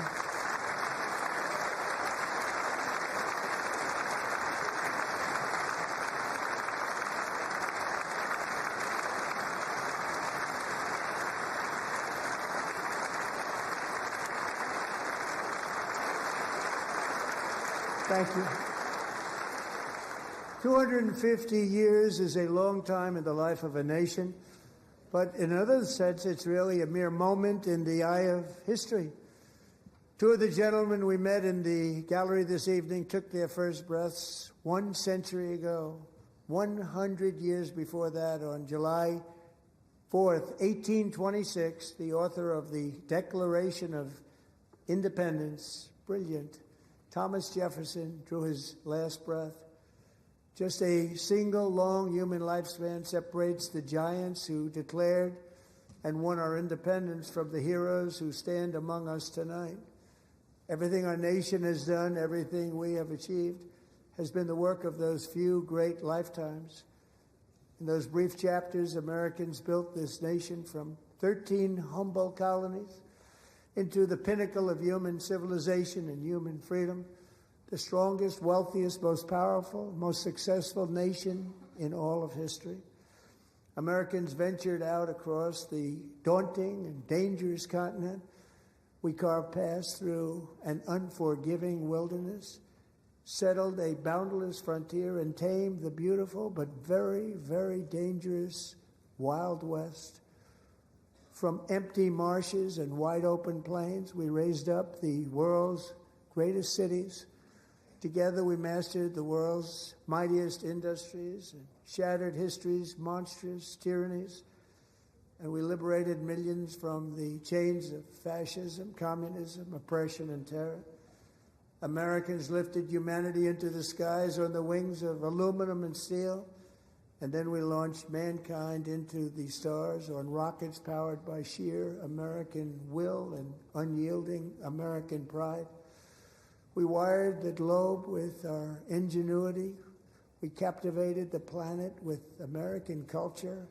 And now we are pioneering the next great American breakthroughs that will change the entire world.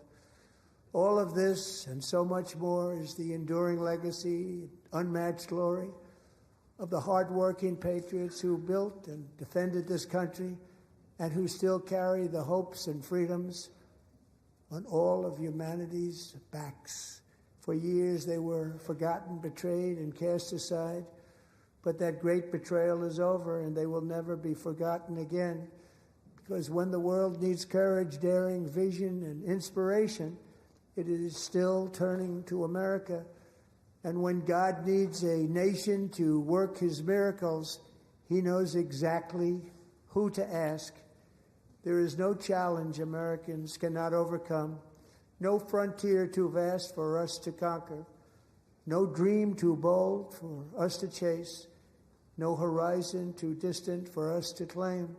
For our destiny is written by the hand of providence, and these first 250 years were just the beginning. From the rugged border towns of Texas to the heartland villages of Michigan, from the sun-kissed shores of Florida to the endless fields of the Dakotas, and from the historic streets of Philadelphia to right here in our nation's capital, Washington, D.C., the golden age of America is upon us. The revolution that began in 1776 has not ended.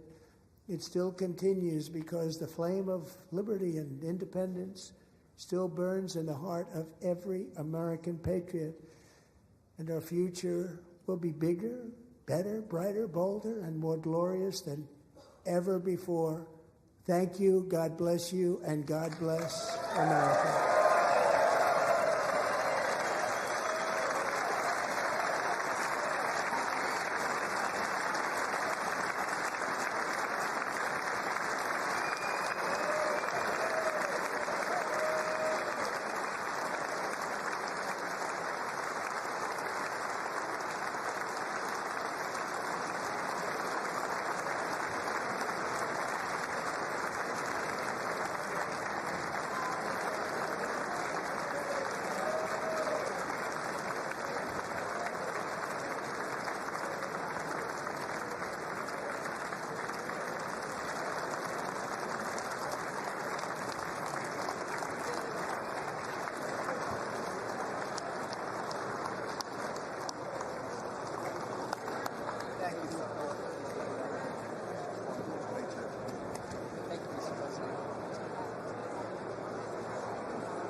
President, that was a home run. Mr. President.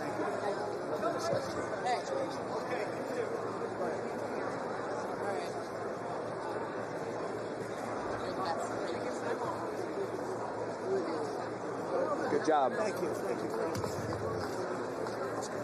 Very well done, sir. Great job. Oh, good. Good. See you. Thank you. Well done. God bless you. Good job. Mr. President, great job. Thank you.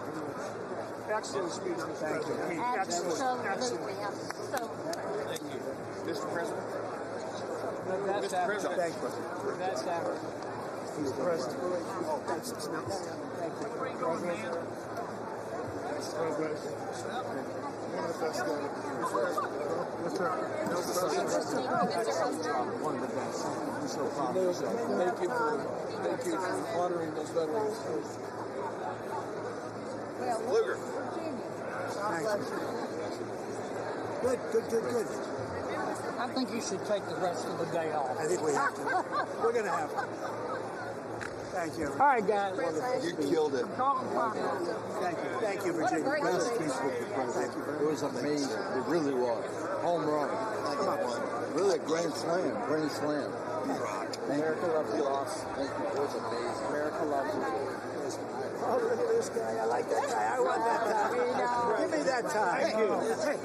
Take that. Put it down. Initial. Just an initial.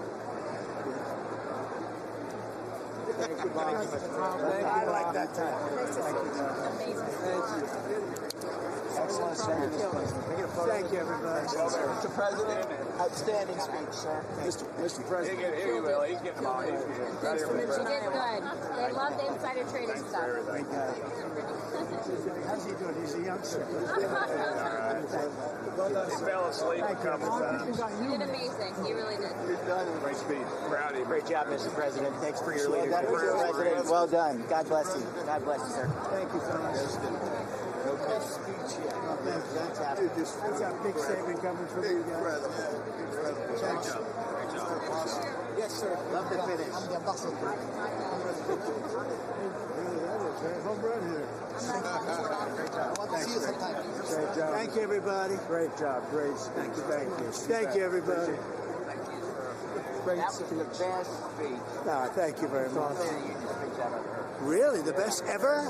That's a nice coming from you. That's a big statement. It's also the longest. Great job at television. Also the longest. Thank you so much. Take care. Thank you. Still need to talk to you. Congratulations, Mr. President. Thank you. Mr. President. That's great. That's great. Thank you.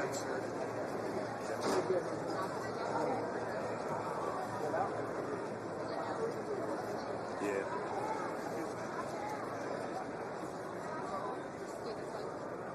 Can we go out?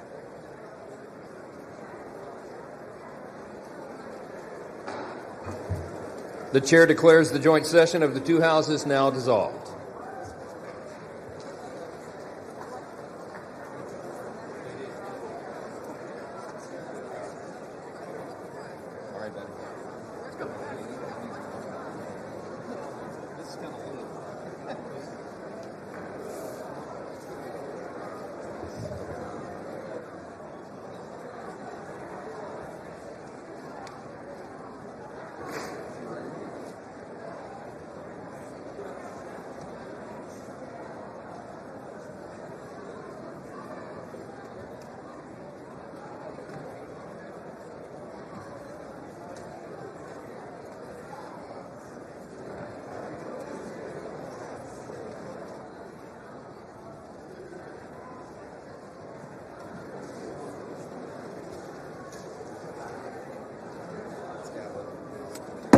The House will come to order.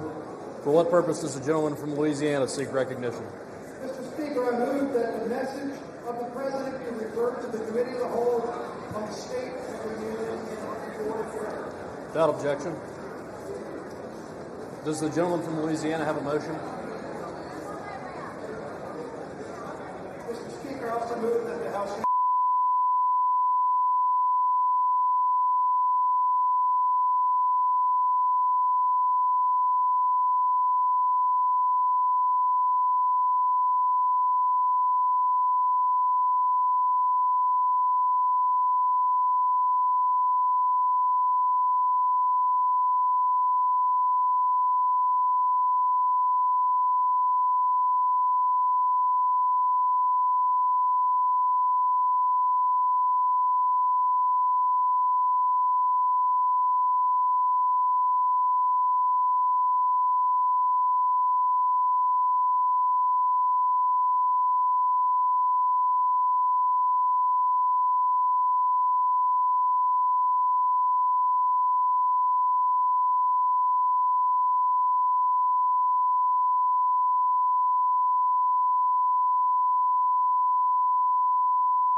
Good evening. Good evening and welcome to historic Williamsburg. We are gathered here in the chambers of the House of Burgesses. In 1705, the people of the Virginia colony gathered here to take on the extraordinary task of governing themselves. Before there was a Declaration of Independence, a Constitution, or a Bill of Rights, there were people in this room. The people who served here ultimately dreamed of what a new nation, unlike anything the world had ever seen, could be. The United States was founded on the idea that ordinary people could reject the unacceptable excesses of poor leadership, band together to demand better of their government, and create a nation that would be an example for the world. And this year, as we celebrate 250 years since America declared our independence from tyranny, I can think of no better place to speak to you as we reflect on the current state of our union. Tonight, as we watched our nation's lawmakers gather for a joint session of Congress, we did not hear the truth from our president. So let's speak plainly and honestly. And let me ask you, the American people watching at home, 3 questions. Is the president working to make life more affordable for you and your family? Is the president working to keep Americans safe both at home and abroad?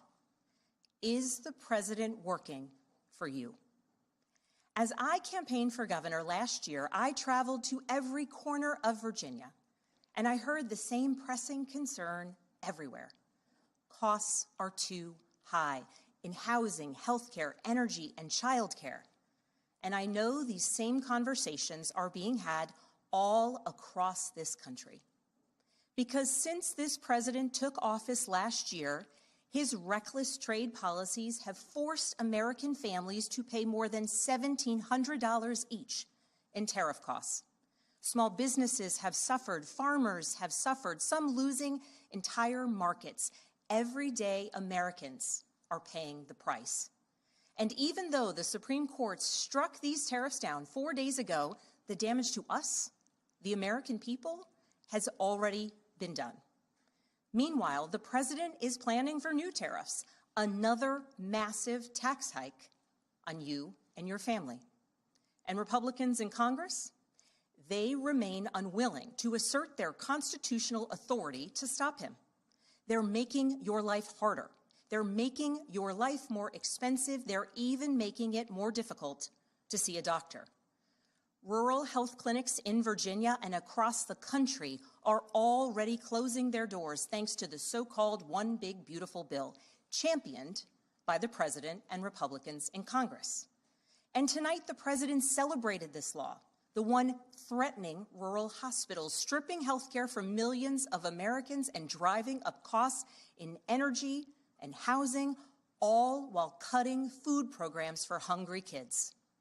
But here in Virginia, I am working with our state legislature to lower costs and make the Commonwealth more affordable. And it's not just me. Democrats across the country are laser focused on affordability in our nation's capital and in state capitals and communities across America. In the most innovative and exceptional nation in the history of the world, Americans deserve to know that their leaders are focused on addressing the problems that keep them up at night. Problems that dictate where you live, whether you can afford to start a business or whether you have to skip a prescription in order to buy groceries. So I'll ask again, is the president working to make life more affordable for you and your family? We all know the answer is no. I grew up in a house of service. My mother was a nurse, and my father was a career law enforcement officer. I began my career by following in my father's footsteps as a federal agent, working money laundering and narcotics cases. I worked side by side with local and state police to keep our community safe and to uphold and enforce the law. Law enforcement officers across the country know that it is a unique responsibility to do the serious work of investigating crimes, comforting victims, and making arrests. It's about building trust, and that requires an abiding sense of duty and commitment to community. And yet, our president has sent poorly trained federal agents into our cities, where they have arrested and detained American citizens and people who aspire to be Americans. And they have done it without a warrant. They have ripped nursing mothers away from their babies. They have sent children, a little boy in a blue bunny hat, children to far-off detention centers, and they have killed American citizens in our streets. And they have done it all with their faces masked from accountability. Every minute spent sowing fear is a minute not spent investigating murders, crimes against children, or the criminals defrauding seniors of their life savings. Our president told us tonight that we are safer because these agents arrest mothers and detain children. Think about that.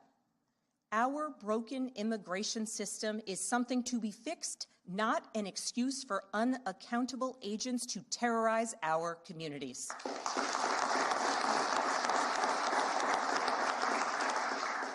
After working in law enforcement, I continued my career of service as a CIA officer, working undercover to protect the United States and our allies from global threats, terrorism, nuclear weapons, and the aggression of adversarial nations around the globe. But as the president spoke of his perceived successes tonight, he continues to cede economic power and technological strength to Russia, bow down to China, bow down to a Russian dictator, and make plans for war with Iran. Here's the truth. Over the last year, through DOGE, mass firings, and the appointment of deeply unserious people to our nation's most serious positions, our president has endangered the long and storied history of the United States of America being a force for good. So I'll ask again, is the president working to keep Americans safe, both at home and abroad? We all know the answer is no. In his speech tonight, the president did what he always does. He lied, he scapegoated, and he distracted. And he offered no real solutions to our nation's pressing challenges, so many of which he is actively making worse. He tries to divide us. He tries to enrage us, to pit us against one another, neighbor against neighbor. And sometimes he succeeds. And so you have to ask, who benefits from his rhetoric, his policies, his actions, the short list of laws he's pushed through this Republican Congress? Somebody must be benefiting. He's enriching himself, his family, his friends. The scale of the corruption is unprecedented. There's the cover-up of the Epstein files, the crypto scams, cozying up to foreign princes for airplanes and billionaires for ballrooms, putting his name and face on buildings all over our nation's capital. This is not what our founders envisioned, not by a long shot.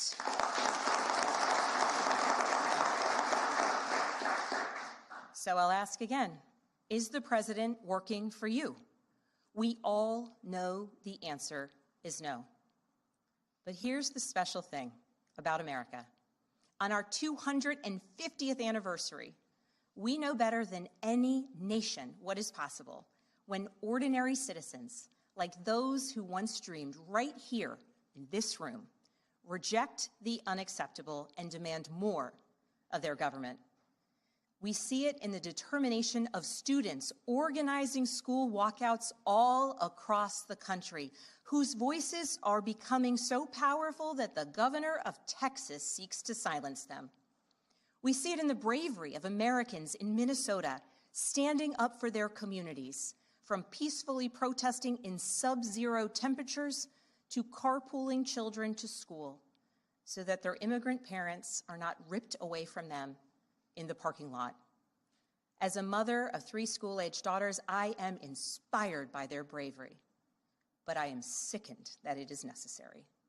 And Americans across the country are taking action. They are going to the ballot box to reject this chaos. With their votes, they are writing a new story, a more hopeful story. In November, I won my election by 15 points.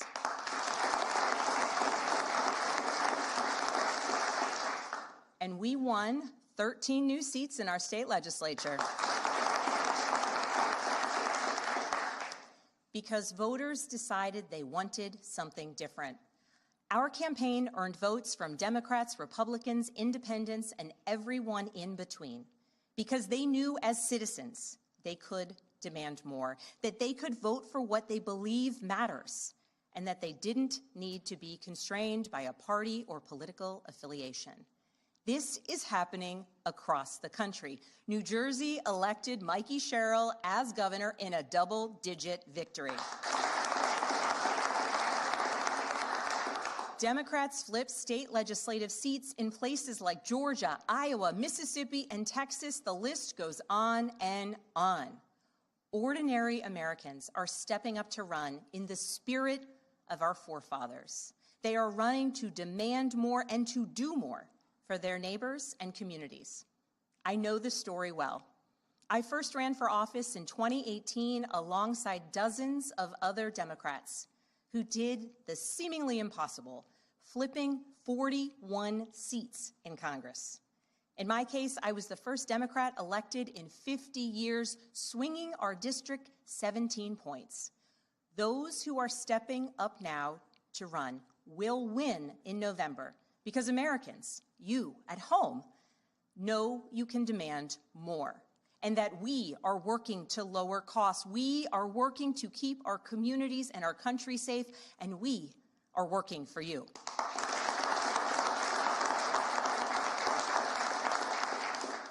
In his farewell address, George Washington warned us about the possibility of, quote, cunning, ambitious, and unprincipled men rising to power. But he also encouraged us, all Americans, to unite in a common cause, to move this nation forward. That is our charge once more, and that is what we are seeing across the country. It is deeply American and patriotic to do so, and it is how we ensure that the state of our union remains strong, not just this year, but for the next 250 years as well, because we, the people, have the power to make change, the power to stand up for what is right, the power to demand more of our nation.